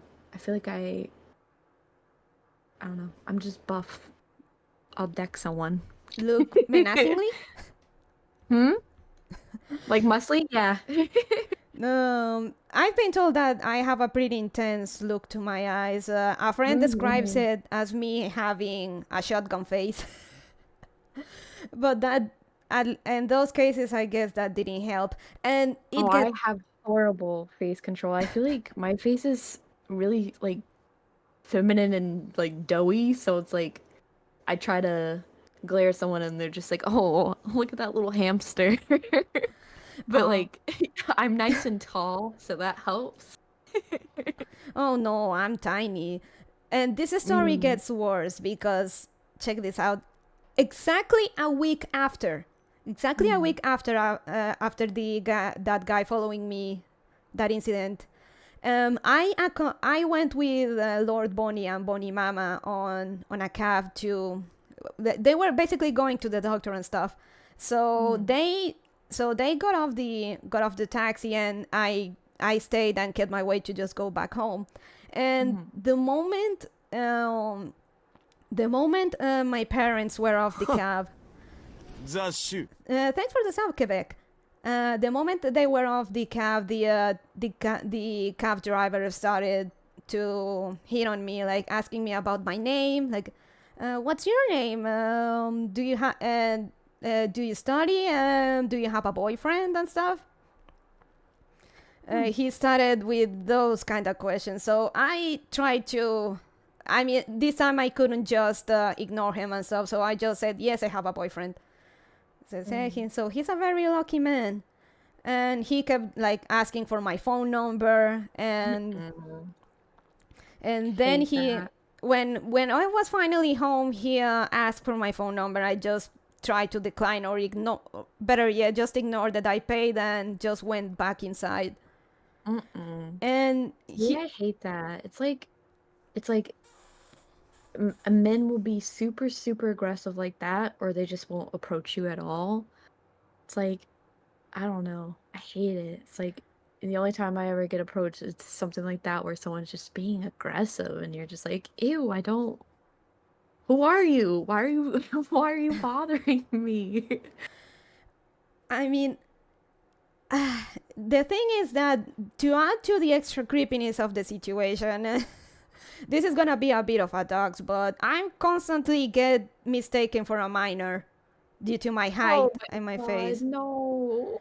So to make it extra saucy, the guy started making questions to me the moment my parents were out of the picture. Oh gosh. So you can get an idea of the whole situation here. The guy basically waited until a seemingly minor was without her parents' company to start asking those kind of questions. What a creepo. Yep. What a creepo. I think the only time I ever get people think I might be a minor as if I don't wear like any makeup at all. Because I have really light eyelashes and eyebrows, and so if I don't wear like anything, people just either think I'm sick or I'm a kid. And no in between. More often they think it's both. I also have long eyelashes, and I'm short, actually kind of skinny. I'm underweight for my height, and I always joke that I stopped aging that I stopped having birthdays when I was 16.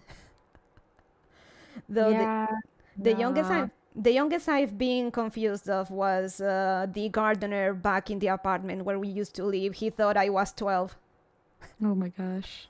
But no, people ask if I'm like 17 or 18 all the time, and I'm just like, no. I'm very clearly a grown woman. No. But at least with the garden, he was not a creep. He legit thought that because he saw me with my backpack, I was going every day to school. I like, well, technically yes, but it's college, not elementary school. Yeah, but the guy he was actually really nice. He actually helped me get rid of a mouse that was trapped inside our toaster once. In your toaster? Yeah. That's another story. Okay. So how does a mouse get trapped in a toaster? So we lived in the apartment, and for some reason mice were climbing 3 stories. for some reason they were climbing 3 stories because the apartment was on a 3rd floor, and they were getting into a apartment, and it got into it actually hit into our toaster, and Bonnie Mama legit thought that the mouse was gone, and I told her, how is it going to be gone if there's nowhere to run here? It's still stuck in the toaster. It's hiding in there. So somewhere in the toaster. who just climbs a building? Mice and rats do. So because I had to go to college in that moment, I actually was paranoid because I knew if I took my eyes off the toaster, the mice would actually get out of there and hide somewhere else, and it'd be a problem to get it. So I took the toaster and put it in the shower and locked the bathroom before I left for school. And then when I came back, first thing I did was check the bathroom and see the shower. Okay, the toaster is still there. Good. That means the mouse is still there. And then I took the toaster, and because with the crevices and stuff, I took a look into it, and the mouse was still in there. Oh my god. So okay, I said, Mom, the mouse is still there. And I can play because she couldn't see very well, but it's still there. Like, you know what? I'm just gonna ask for some help to get rid of the thing. So I took the toaster and I walked around. It's basically like a gated community, but it's a bunch of apartment buildings. And there's like the private security, the gardeners and stuff. So I found one of the gardeners was there and like, hey sir, can you help me? I need to open this toaster because there's a mouse in there and I don't want to bring it into my house. So can you help me just open the thing and kill it?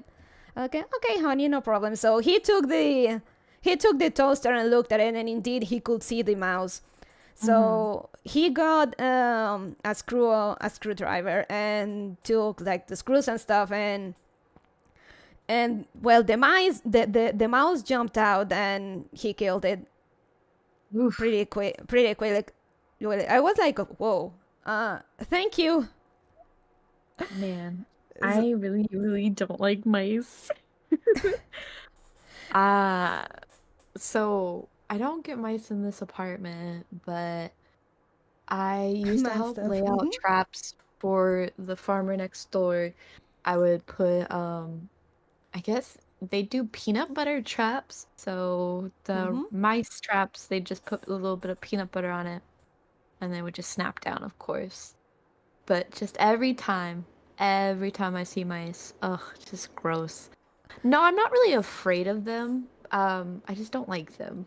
Like I just don't like small things scurrying. Like I just don't like small things if they scurry, and especially if they like touch your feet.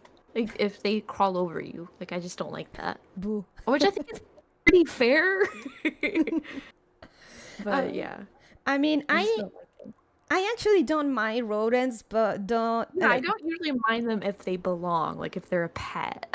Yeah, just that me growing on the countryside, my law is that when they're a risk to your health, it's either them or you. And I don't kill them out of legit bloodlust or anything. It's just that I don't want you to give me black plague or something. So well, yeah.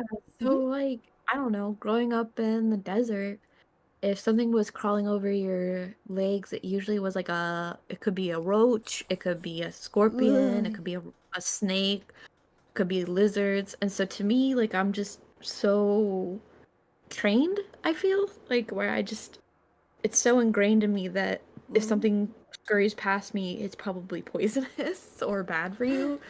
But I'm just like, ugh, just get it out. Just get it out. I actually hate cockroaches. I hate roaches. Cockroaches. Hate them. Hate them. Oh my god. Not fear, it's just disgust. No fear. They're just gross. Yeah. They're just gross. I don't know. The roaches in my town, they were big, and if they crawled on a wall, you could hear them because their little legs have little hairs on them. And so you could hear Mm-hmm. the scurrying, and makes my skin crawl. Just so gross.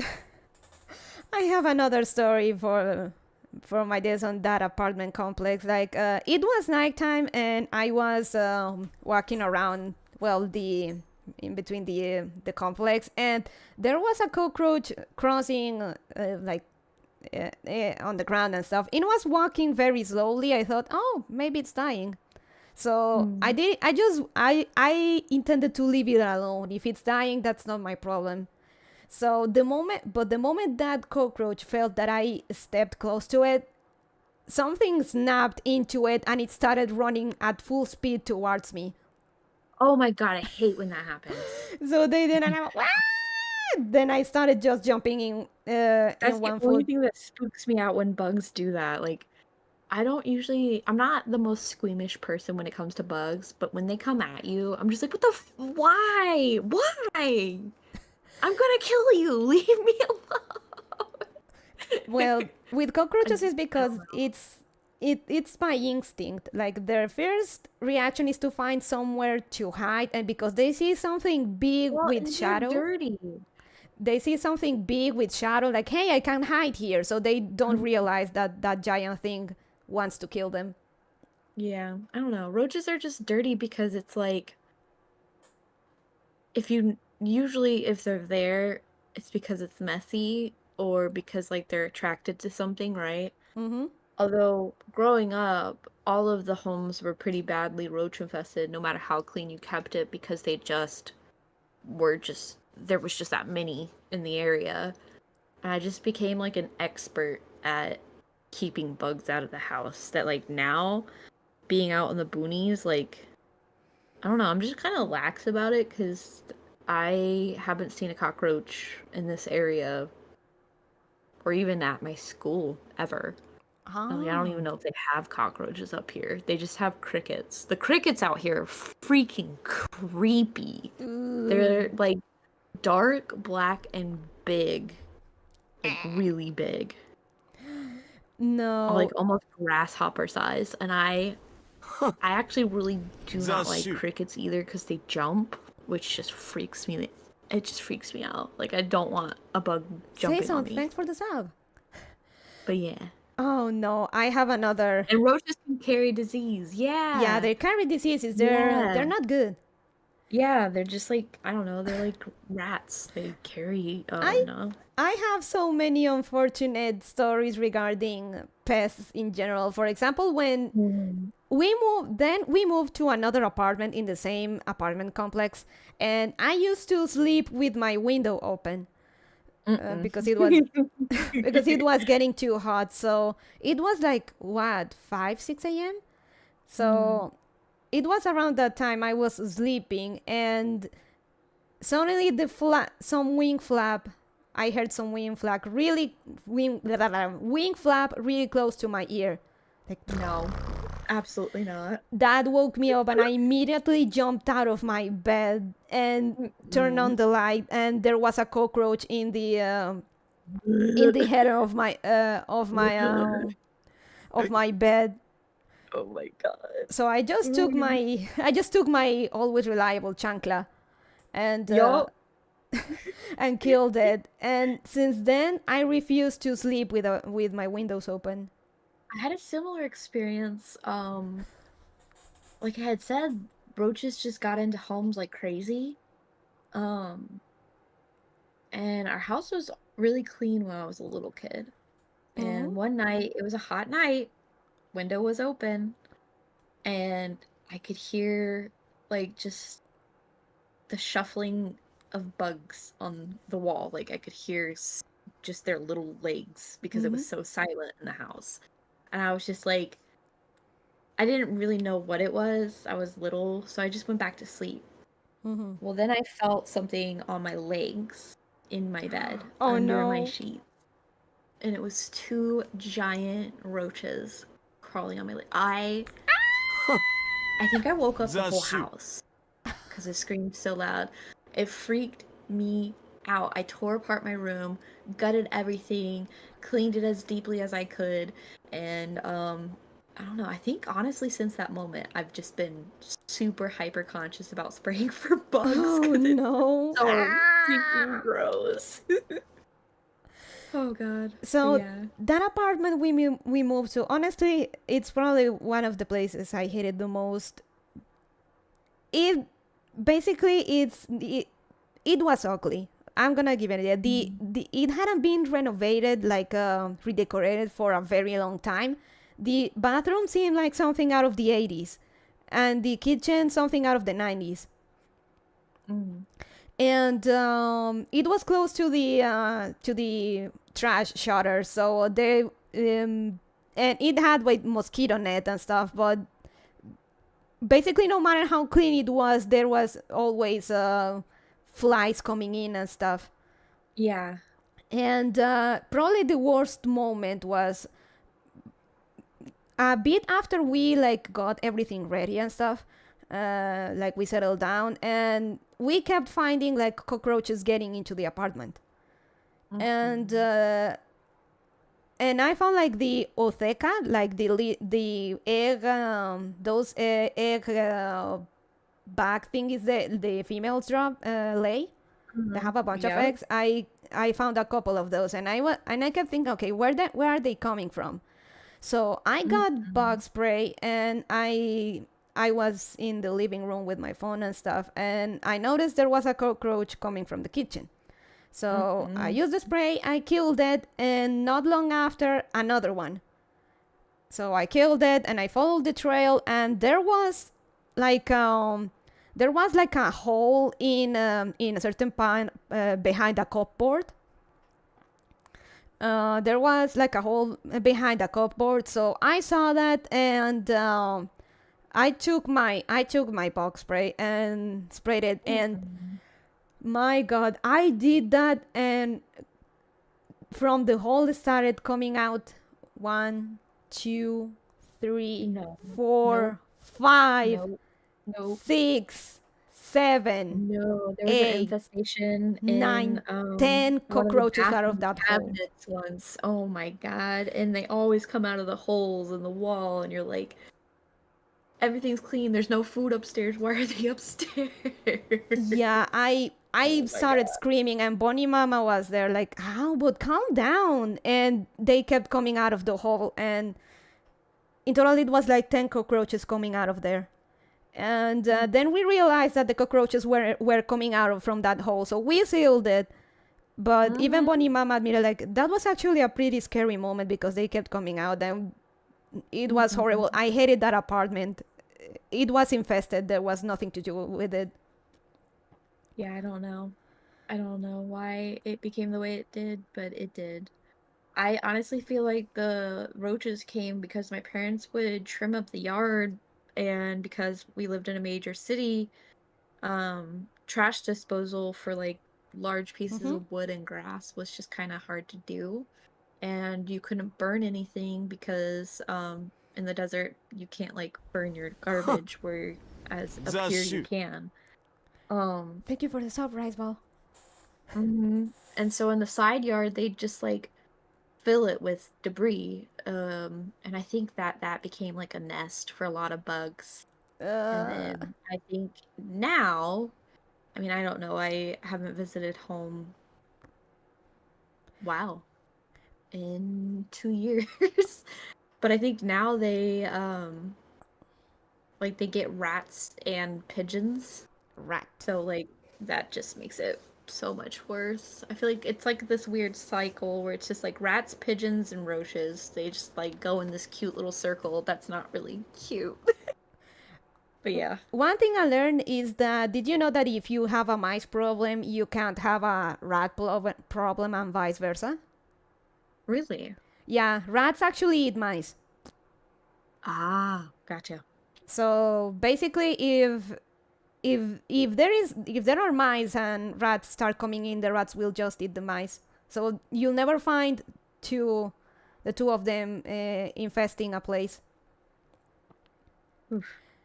And also, if you have a slug problem for your garden and stuff, don't use that the beer trap. Don't use that because that will actually make it worse.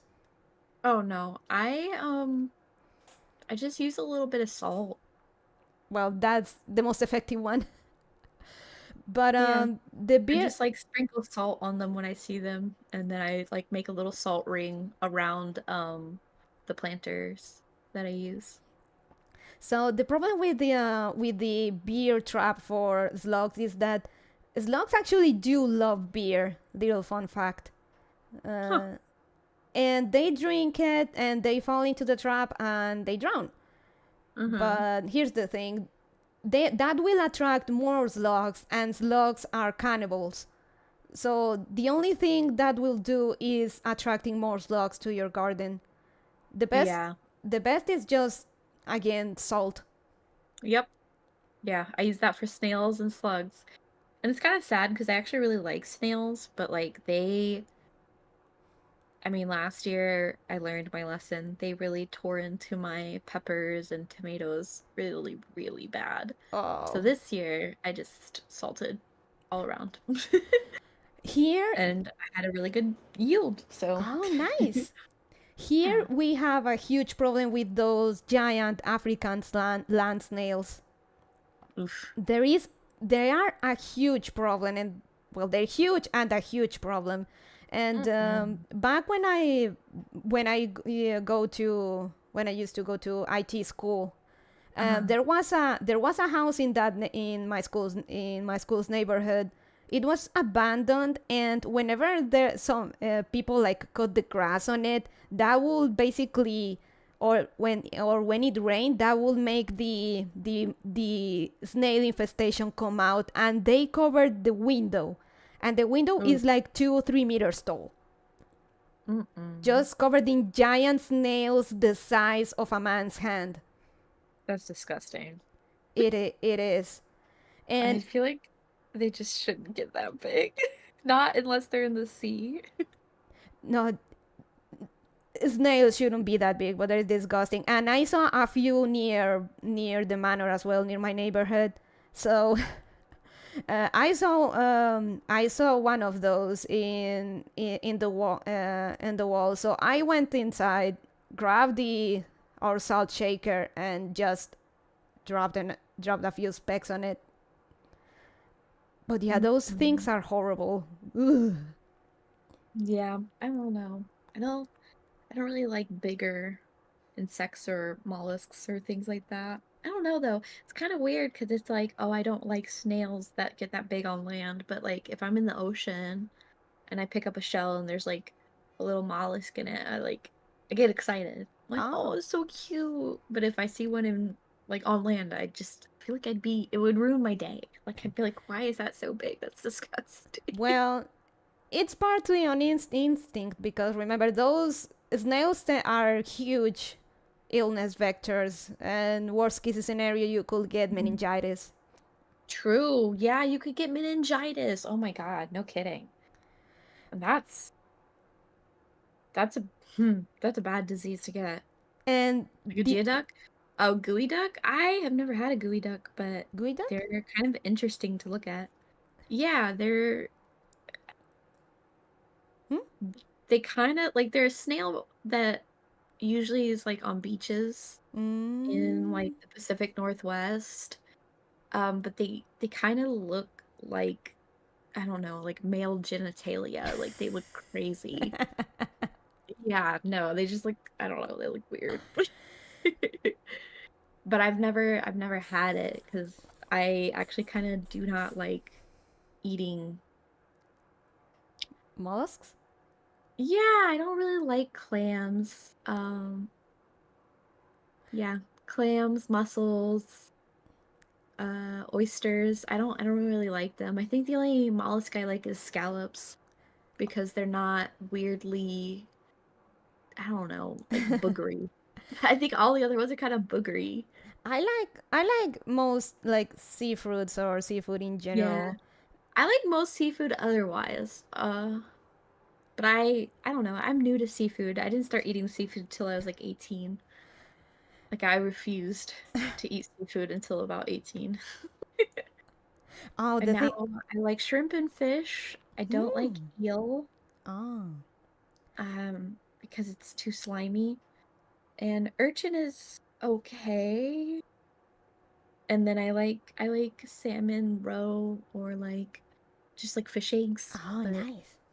yeah. Mm-hmm. Mm-hmm. The thing, going back a bit into the snails, those are actually edible, but the problem is that those wild ones you find, those are the ones that can actually give you eosinophilic meningitis. So Mm-hmm. I always put the example like eating one of those guys is like basically grabbing a rat out of the sewer and eating it. Yeah, no. Big pass. Big pass. I don't know. As for I don't seafood, like slimy food too much though. I compare with it. Honestly, the food, if it's food that I don't like, aside from bitter stuff, I don't like beans. I don't like Mm. beans. I You hate don't them. like beans? I don't like beans. Not even as a baby. Oh, I love beans. So Like, you basically only had catfish or tilapia growing up? No, I didn't eat fish at all growing up. I oh, refused. I actually hate I would catfish. not eat it. Tilap- Really? Tilapia is really good, but I can't stand catfish. I find the taste way too strong and honestly too greasy. I'm not too fond of catfish. Really? I feel like you have to soak it in buttermilk for a really long time. But like it's pretty good. But I yeah, don't know. both my sister and I don't like catfish. And as for beans, Bonnie's sister says that even as a baby, I wouldn't eat beans. Like whenever my mom tried to give me a spoon, even just a teaspoon of beans to try to get me eat new foods and stuff, I would just turn my face and like yada. I would refuse to eat beans, and to this day, I don't eat beans. No, I love beans. No. They're so good. Oh my gosh, I could honestly just open a can of beans and eat it. Like, I love beans. I do like green peas though. I don't know, like the meme when the guys in the movie theater they're like, he's in here eating beans. Like I feel like that's me. I love beans.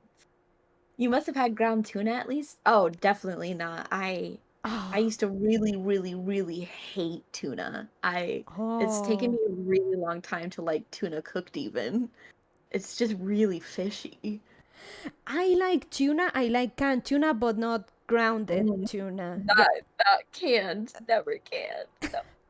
We I can't. we love canned tuna in this house. It's No. a quick solution to lunch and stuff. Like we just have rice and maybe some canned tuna and that's it. I don't know. She opens cans of beans instead of harvesting them herself. I can harvest beans just fine. I can do the whole like long soak, but if I want a Bush's baked beans, I'm gonna open a can of Bush's baked beans. I don't Actually, know. I like beans. Beans and rice, bean and cheese burrito, mm, baked beans, beans and hash. I don't know. I just like beans. They go with everything.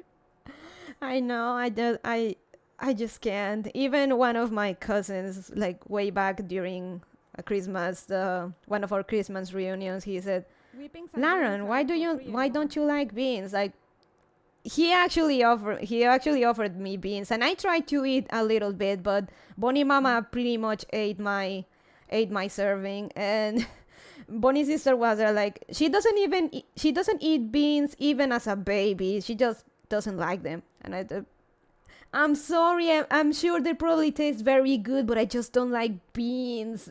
They just taste bad for me.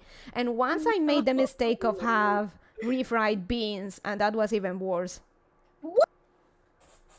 I don't It's like. even better. What do you No, mean?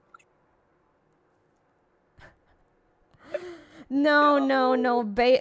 Laren, no. Lara, yes, refried beans were awful. No, it's so good. Come on. You're killing me. I'm sorry, Zena, but this is how I am. Not a true Latina. Axaya Cattle, do you want to get muted? Don't worry about Axaya Cattle. He is he's the local borders. I'm used to bullying him. Oh, is he the one you bully the most in your chat? Yeah. Axaya Cattle, ¿quieres que te mute? But yes, no beans for me. Though one thing I love, it is a traditional dish here. I'm being a good boy. He's what we call a goblin. It's a traditional dish here called lechona. Lechona? Lechona. Basically, you take a pig and give it the Christmas turkey treatment. Ooh, yummy. So you take a whole pig, the whole thing, and you get like the meat, the organs out and stuff, and make pulled pork out of the meat and stuff, and fill it with rice, a mix of rice, spices, potatoes, a bunch of stuff. Then you stuff it with this. Then you stuff it and you put it in the oven in a big oven. You cook it for like from 6 to 12 hours, and you have that. That's lechona. Lechona. That sounds delicious. It is delicious. It is very good. Basically, it's just a pig getting the Thanksgiving turkey treatment, and it's very, very good. It is actually, well, you can eat it any time of the year, but it's it is traditional for Christmas, and you can actually, if depending on the size of your family, you can actually eat the whole thing in a day or maybe a week. Sounds good. It is good. Remember when I think it was a friend of Bonnie's sister when they were telling them about customs here in Bonland, and to someone in Spain, and that person in Spain was kind of like dumbfounded that people here basically kill a pig and we eat the whole pig in like a week, more or less, during Christmas. Like that's insane. Usually when we sacrifice a pig for meat and stuff, it lasts a year. Basically they take a year to eat the whole thing, and you eat it in a week. Like, yeah. Yeah, one really of the picking out, I guess. You're gonna eat the pig now? Yes. Yes.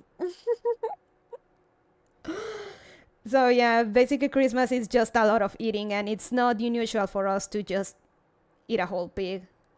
A year? That's pretty common. A year? One pig? Mm-hmm. Oh, Yeah, they lechon is so eat good. super light in Europe though, so it's almost like they hate themselves. I mean, how do you not just eat when you have good food in front of you? How are you just like, Just letting oh it be. no, I'll have just one portion. No. I don't know.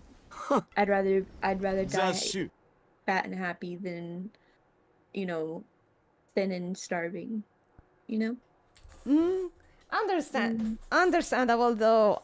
I've been blessed with some good metabolism, so no matter how Yeah. much I eat, I don't gain a lot of weight.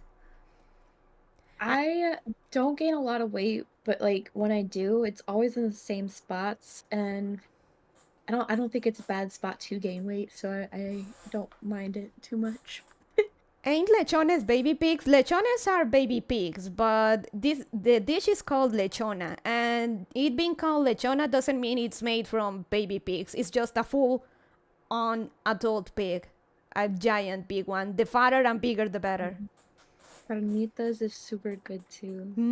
The slow roasting, super good.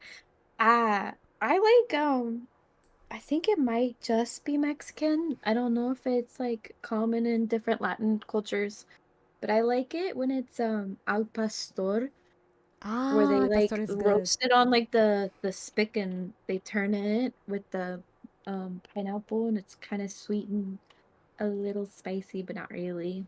It's just like nice and garlicky and sweet. Mm. Really nice. Oh, Love it.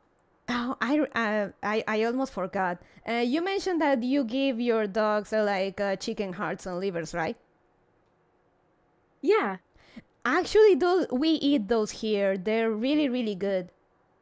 Yeah, I know a lot of people really like organ meat. I just I No? don't know. I don't want to eat organ meat. Oh, Sena, you are missing out. Chicken I liver is know. so I know so good. many people love it, and sometimes it's actually really good, but I don't know. I feel like I have a mental block about it where it's just like it becomes too like real. Hmm? Where it's like, oh, okay, I'm eating a chicken heart. This chicken was once alive. Its heart used to beat, and I'm like, "Ugh, I'll just eat its boob. Like I'm good. Which is funny Uh, because it's like I hunt. I shoot down deer and I give away the heart to the farmer and he pickles it and eats it and I'm just like you guilt? can't. I don't know. I don't know. Guilt maybe, yeah. Oh, Probably. like yeah. Actually, we love in this household we love chicken livers. We call it poor people's foie gras, but it's really, But it's really good. good for you. Yeah, it's so good for you. Ah, I don't know. I'm a wimp when it comes to super new organs. foods that I didn't grow up with. As much as I love food, I'm also just like very tame in what I eat. What about beef liver? In my case, I actually don't like it much for the texture. It's Yeah, more of it's kind of grainy. yeah, it's more Yeah. of a preference thing. So I'm not too fond of beef liver, but I do love chicken livers. I And know that beef heart is really good. oh, and heart is really good. Yes. Yeah, my oldest brother, he brought home heart one time, a beef heart, and I trimmed off all the sinew and silver, and we soaked it in like a chimichurri Oh, nice. sauce for a really long time, and then we put it on the grill, and we Mm. just grilled it quick, really thin slices, and because it's lean, it cooks quite quick, and Mm. he said it was really good. I was too nervous to try it, but he said it was really good, and I trust his opinion on food, so. I'm a picky eater, so if anything, I'm like that. If I say something's good, I really mean it. Mm, I'm very picky with my food. And speaking mm, of, I actually recently bought a few packs of Japanese curry mix. Ever had it? mm. Yeah, I love curry. I love curry. Oh, All kinds. oh, Japanese curry is so good. Like it It's cost nice me. and sweet, It is sweet. Well, this one is but mild not too because sweet. not too sweet. Yeah, this one Mm. is you can feel more the ginger flavor of it. Mm-hmm. And I wanted to get a spicier version, but that one actually costed like one of my kidneys, so I couldn't go with that. Oh gosh. But I got a few packs of the mild one, and it's so good. I really love it. My sister, she liked it, but she prefers Indian curry. Like, I really like Indian curry. I also really like Jamaican curry. Um, but I do think the Japanese, the masaman curry is better. But oh, I don't know. Kind of depends on the mood. hmm. Honestly, I Mm, really like the Japanese curry. I just feel it just felt less like heavy in my stomach, you know. mm, mm. With Indian, it does feel it is very very good, but it feels like you're eating something really heavy. Japanese curry is so much better than Indian magma. I don't care if it's just a powder. I Even the love bone marrow spices. can be eaten. Have you ever had bone marrow? Bone marrow? I do. I Mm. did. I Actually, like it. I don't know. The texture kind of bugs me a little bit sometimes, but it tastes really good. I ザ・シュ I've had it, but I'm not too fond of it because I feel it's Mm. a bit too oily even for me. The Mm. texture is a I bit think I just off. like oily food. Maybe it's the American in me. Hey Shelby, thanks for the sub and welcome to serve them. So yeah, I don't know. I feel like it's a bit too oily for me. Like the texture is something off, but the taste is good. And Bonnie Mama. So another story. Bonnie Mama and Lord Bonnie, they actually love to eat the bone marrow from chicken bones and stuff. They loved actually munching on chicken bones. And Bonnie Mama actually broke a couple teeth doing that in the past. So the doctor literally had to tell her, "You have to stop eating bones. You're gonna be out of teeth if you keep this going." And Or you could cut up the lining of your stomach. Gotta be careful. honestly, that never happened with how much they ate chicken Yeah. bones. Yeah. But basically, she had to stop eating bones and getting the marrow out of it because she broke her teeth doing that. And when other types of soups and stuff, like for example with pork and beef, they tend to get the bone marrow if they have the chance. They really like it. I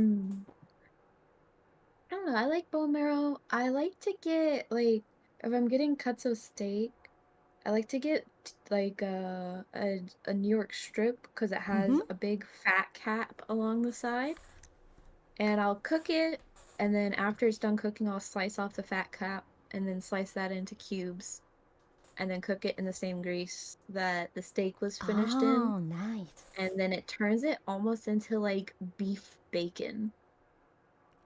And then I will put that on top of the steak as almost like a topping. Oh, nice, nice. Mm-hmm. I'm actually surprised because when the first time I prepared curry, at least Japanese curry, Lord Bonnie liked it, and he doesn't like anything spicy. And I was actually surprised he liked it because he doesn't like anything that's spicy or pretty much anything that's out of the normal here. He only eats beans, fried meat, fried beef. Sometimes he adds a fried egg to those beans, and sancocho soup. This soup that mixes plantain, tapioca, and any kind of protein and stuff. He only eats those things. And another heresy moment. So sometimes I order pizza and I like to share with my parents. And I saved a slice for Lord Bonnie, my dad, and he saved. He took that slice, and I shit you not, he ate it with his beans. Beans on pizza. I don't know. I feel like people get a little irked out by people combining foods, but if you have two foods on one plate, why not?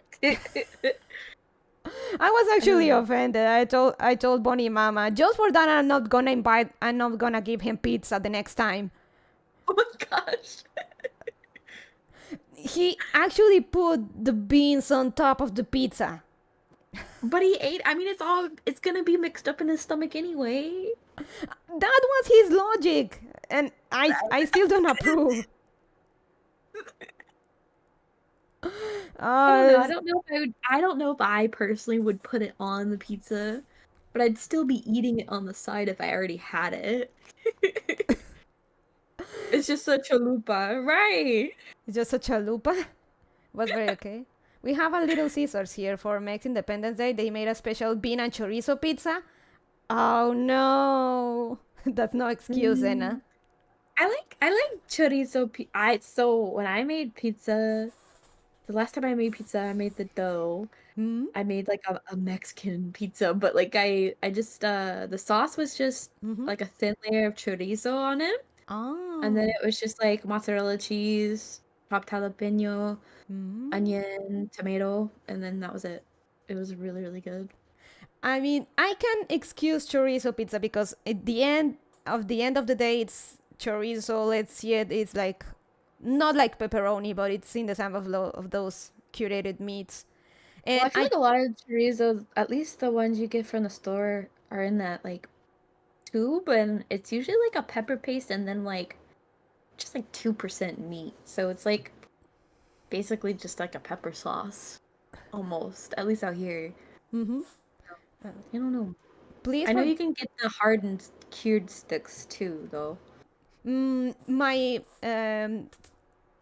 me and my 1,000 cousins. One of my cousins, she her husband, his family has like their own recipe, like their own formula for their chorizos. They make their own chorizos, and they're so fucking good. Like holy shit. They they have variants. They use exclusively pork leg. They only use pork leg, and they mix some they cut some of the fat from the other parts of the pig and mix it with the leg meat, and they have the sweet variant in which they add cranberries to the mix for the Ooh. chorizo, and they have the spicy variant which they add like chili flakes into the mix, and they stopped preparing it a while ago, and I'm on borderline. I'm almost at the going to beg them to prepare them again because they're so good. Like the fat melts and the sweetness from the cranberries, they're very very very good. And I almost want to tell them that to mix the sweet and spicy ones. So add cranberries and chili flakes to a batch and see how it turns out. That's gonna be to die for. Sweet and spicy is such a good combo Mm-hmm. too. Yeah. But they haven't Oh, made any one of the only times America actually improves something is with pizza. Huh? Nah, authentic Italian pizza is better. Bonnie's sister likes margarita pizza. Margarita. oh, that's nice. Yeah. Spanish chorizo is baby chorizo. Mex chorizo is manly chorizo. I think the chorizo that I was getting was, I mean, I just feel like it was just one of the cheap, like, kind you get at like the store. They're just like 98 cents pork chorizo, and it would just be a tube of chorizo. I don't know. It was good. I mean, But yeah. if it's good and you like it, that's fine. It's just at least with my case, I legit. Okay, so a bit of a parenthesis. Bonnie's sister has like commended me or pointed out that I have a really good palate or a really good nose. Like not only can I smell stuff like from relatively far or identify smells and I can also identify flavors. And she Yeah, me too. you too? Yeah. I can tell when someone's put like just a little bit of a spice in something usually. Oh, me too. So she points it out. So she has pointed that out. And for example, when Bonnie Mama is not sure if some food is like spoiled or something, she specifically calls me and asked me to smell the thing and tell her if it's edible or not. I'm basically the food Inspector. I'm basically the food inspector of the family. Yes. I don't know if someone wants to know what's in someone's sauce, like they'll just be like, "Hey, Cinna, can you try this?" And I'll like try it and they'll be like, "Oh, it's probably all this," and then I'll try to recreate it back home, and then once I get it right, I send them the recipe. Oh. So I don't know. I can do that with like baked goods usually too. So I don't know. It's one of the smells. For Okay. back in college in the building where I studied, like there was a small kitchen in the building, and that's where the professors will like prepare their lunch and stuff. And one day I was talking with my my programs director, and we were in front of the kitchen. So I was talking, and you're preparing lunch. So I sniffed a little bit of the air, and so I said, okay, you're cooking something with cabbage. I think I smell carrots sauteed. I definitely smell the oil. Cabbage, carrots, maybe tomatoes, but I wasn't sure. I mainly identified carrots and cabbage, and I said, actually, yeah, we tend to eat a lot of vegetarian food, and that's one story about me and my nose. And the other one was way back in the day. Bonnie Mama bought some catfish from the supermarket, and she fried it, and that thing stank the entire apartment. Oh God. It stank the entire apartment, and you know the irony. Bonnie Mama she can smell most things. She can smell pretty well, basically. She can detect any smells and stuff. And I told her, Mom, please throw that catfish into the garbage. That thing is spoiled. The apartment stinks. Like, legit, it stinks. I was losing my mind. I legit just wanted to run away from the apartment, but I couldn't because I was still in my pajamas. And when she finally was done cooking the thing and served dinner, and it wasn't dinner, it was lunch, and she served our lunch, and Bonnie's sister sat down and she started like fidgeting with the catfish, and she said, Mom, I think there's something wrong with this catfish. And I said, really?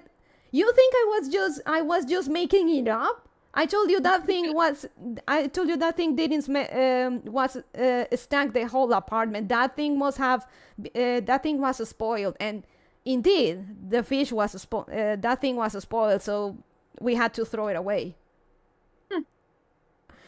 So yes, I have a good nose, and I've put it to good use, and I could actually also identify. That's one thing that Bonnie's sister said. You can identify ingredients in stuff.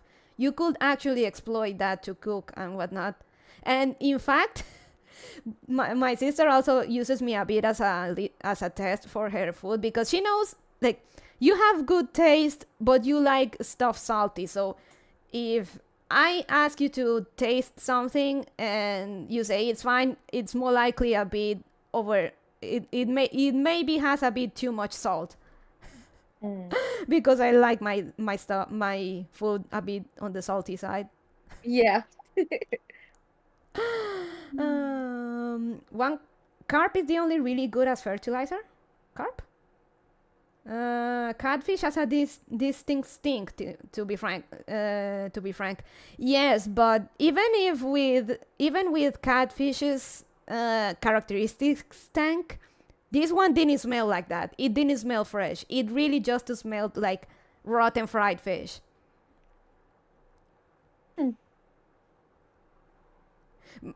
And Bonnie said she actually didn't believe me when I told her that, for example, stuff like iron, like metal, like copper or iron, and even water, fresh water, have their distinct fragrance or smell. True. She don't believe. Like, I told her, like, copper smells like copper. I don't have a better way to describe it, but you more likely detect copper, for example, with the taste of blood, because, well, Yeah.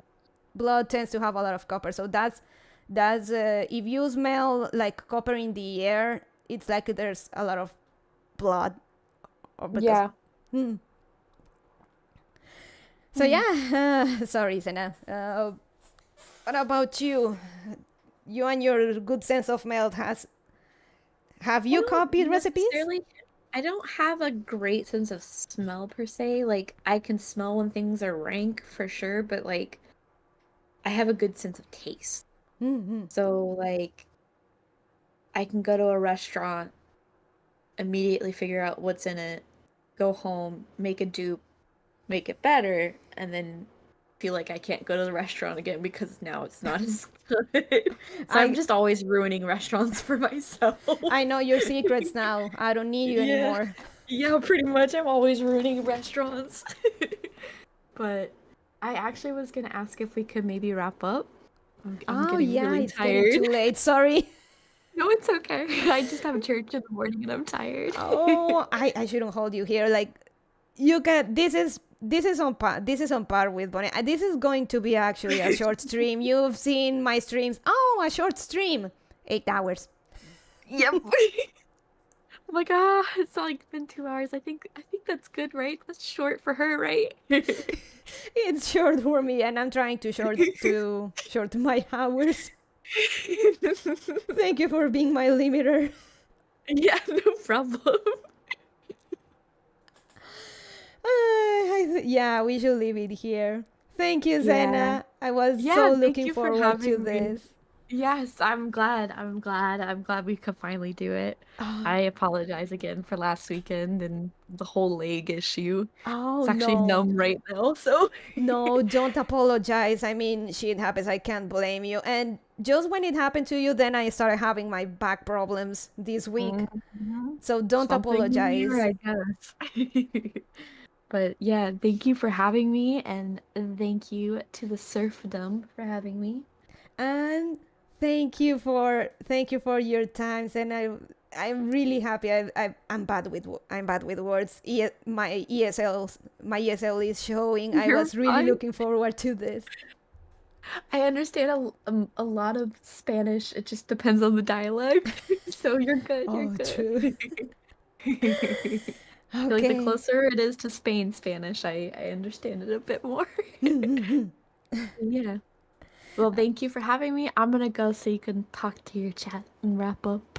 Okay. Bye Okay. bye. Bye bye. Good night. Bye. Oh, then no, my mouse. Okay, it's working. Totally lost because of their shit tasting pizza.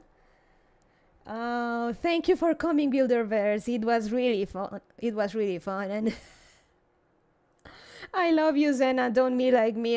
If it were by me, we'll be talking for another 4-5 hours. Good night, and thank you again. Thank you, Zena. Have a good night. Rest. Bye bye. Love you. Te quiero. Cuídate. Okay, easy. But yes, that day I still remember the smell. It got stuck in my nose. I hate it. Okay, so should leave it here. Thanks for listening. Thank you for coming, guys. It was really, really fun.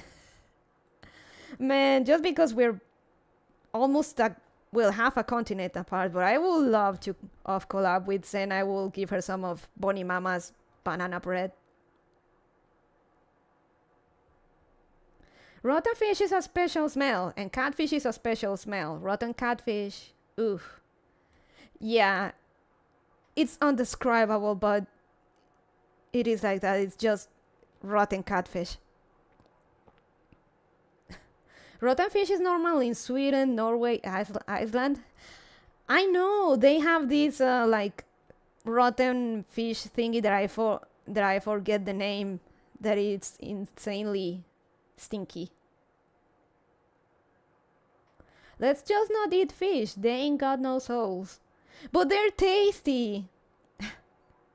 You guys keep it up. But they're tasty. I love tilapia.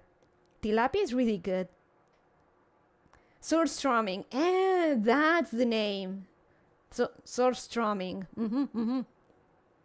I think the ordinary sausage guy made some surströmming sausage. Actually, we can watch that video before we go. Now I wanna share that with you guys. Carp and catfish are shit-eating fish, so yeah, it smells very bad once they go bad. Let me find YouTube. Just as a last hooray before we call it a night. Ordinary sausage. Honeycomb sausage, Texas toast, steak boiled in sour worms. What? hibachi, caramel, deep fried, pink lemonade, single potato sausage, Hannibal Lecter sausage. No, eat shark to become manlier. Make the ocean your bitch. A steak boiled in chocolate. What?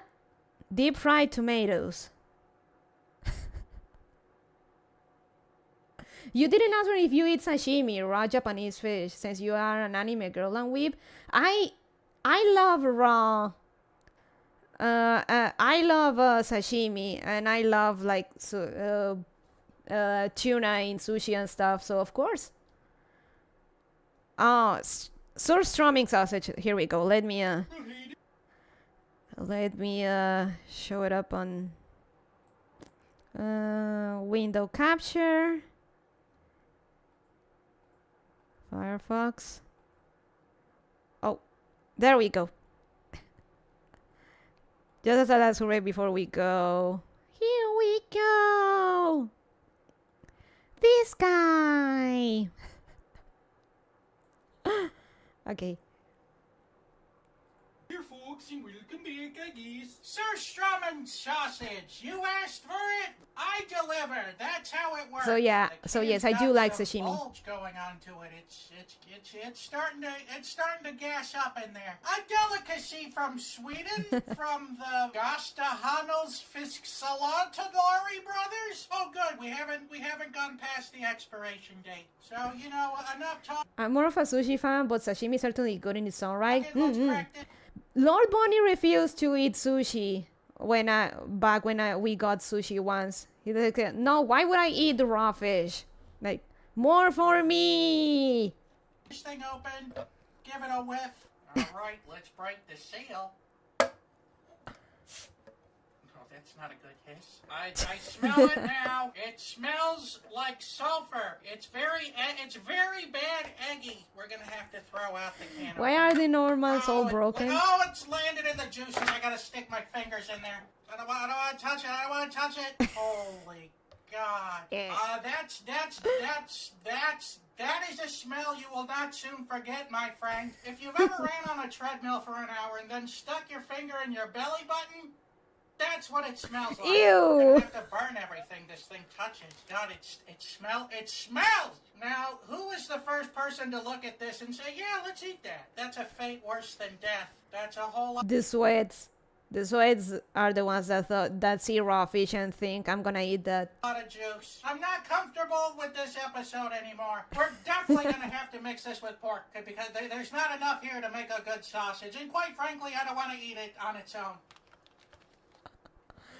It's treated like it's The air radioactive. combines with the fermented fish and spoils Oof, I know exactly what smells like. Don't ask why. it even more. You Swedish people are crazy. The thing is that if he's gonna mix the pork with the surströmming, that shit is gonna stink the whole machine. And every sausage he makes afterwards with it, it's gonna stink to that. It's gonna stink like that, I mean. That juice in there. We don't want a leaky fermented fish sausage after all. You get extra bone in there. That's what they always say makes a good sausage. It's okay, he'll just burn the machine. There we go. Somehow more disturbing than the balut sausage. It's like from The Shining. Yeah, you know what? It's an improvement, but I don't want to be accused of going half speed on this, so we'll give it a little bit of that juice. This is one.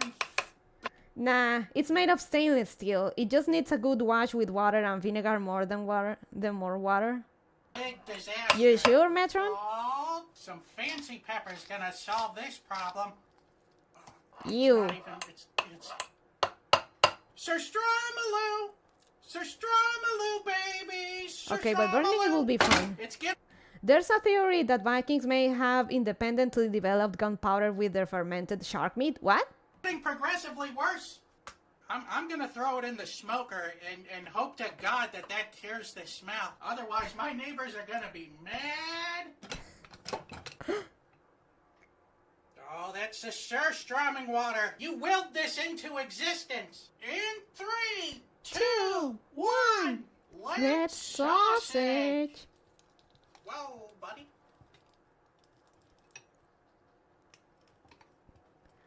I mean, at least it's keeping its So we shape. got 4 in a nub sausages. With special thanks to today's Mark Boxalo box artist, this guy! And you can see where my printer ran out of ink right there. This very special Will It Blow is brought to you by Bright Cellars. You know what's always a fun beverage at family gatherings? Sink water! Come on, man! Upgrade your next gathering of relatives or like-minded Sink individuals water. by bringing in The last good time I stuff. did that, I actually Why? ended with And Tommy Bright Hart. Cellars is gonna help you find those wines. Because unlike your local corner gas station or upscale I'm sorry, man. I'm they not have a the good stuff. I'm not And a they're gonna big be into $50. Click wine. the link in the description to take the quiz and get started today. I don't want to do it. I don't want to do it. All right, let's get that fermented fish and raw pork right on the lips. Here we go.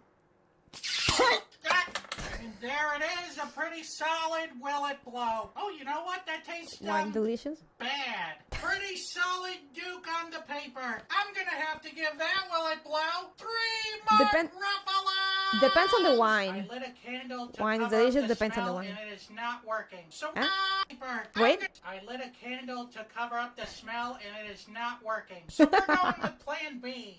Probably not the best to have the chemical on the sausage. Now it smells like uncontrollable diarrhea and original citrus. Dude, nobody agrees with you. Just take the hill.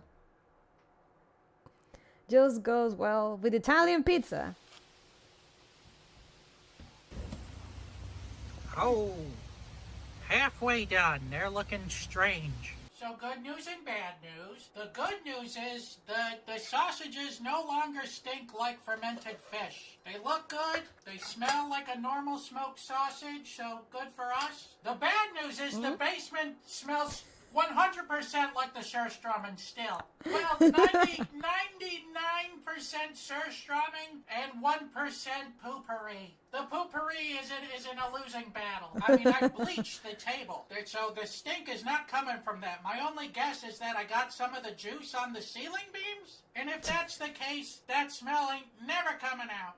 But He's committed. I'll give him that. He's pretty great. Ordinary sausage is legit funny. you know, let's oh, it's on the floor. That's gonna be now our cut open sausage. Yeah, Oh. so let's open it up and see how we did. Looks, Italians will never recover from there's this. a little bit of that fermented smell, but it's not too bad. All right, here we go. Not terrible. Not terrible in the slightest. It kind of tastes like fishy bacon. There's definitely a fish gone bad aftertaste to it, though. We did ourselves a solid by including the pork. You know, I hate to say it, but it's pretty good. It's Ooh, that's actually a really nice kitchen knife. That's Damascus iron, acero damasquino. That's pretty good. That's pretty fancy. It's a strong taste. It tastes all right to me. Smoking it was absolutely the best choice to make on this one. You may not believe me, but it's true. I'm gonna have to give this sausage here a 4 out of 5. It gets better near the end.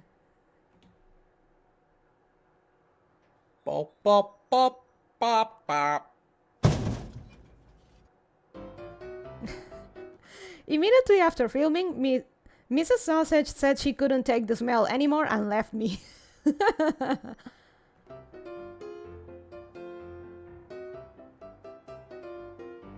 Indeed, the fermented fish smell permeated through the house when she turned on the AC on.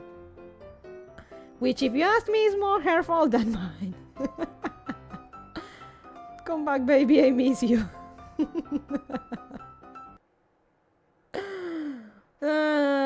Imagine your wife leaves you because you stank the house. Damascus steel is made of multiple layers of different steel alloys forged welded into a layered cake of steel.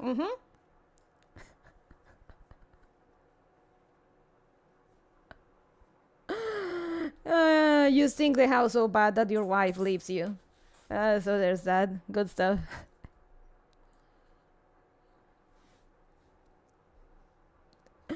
Okay, now for real, I gotta go. I need to do my dailies in my gacha games and stuff. For real, thank you for coming, and I'll see you on Monday. Yeah, I'm feeling well enough to go back to my usual schedule. His wife left him because of his love of sausage. Yeah, that checks out. Good night, Lauren. Stream tomorrow? Well, technically it is Sunday, so yes, it'll be streamed tomorrow. Good night, Builder Bears. Good night, Bears. Good night, Surf. Goodbye, everyone. Have a good night. Bye-bye. Bye.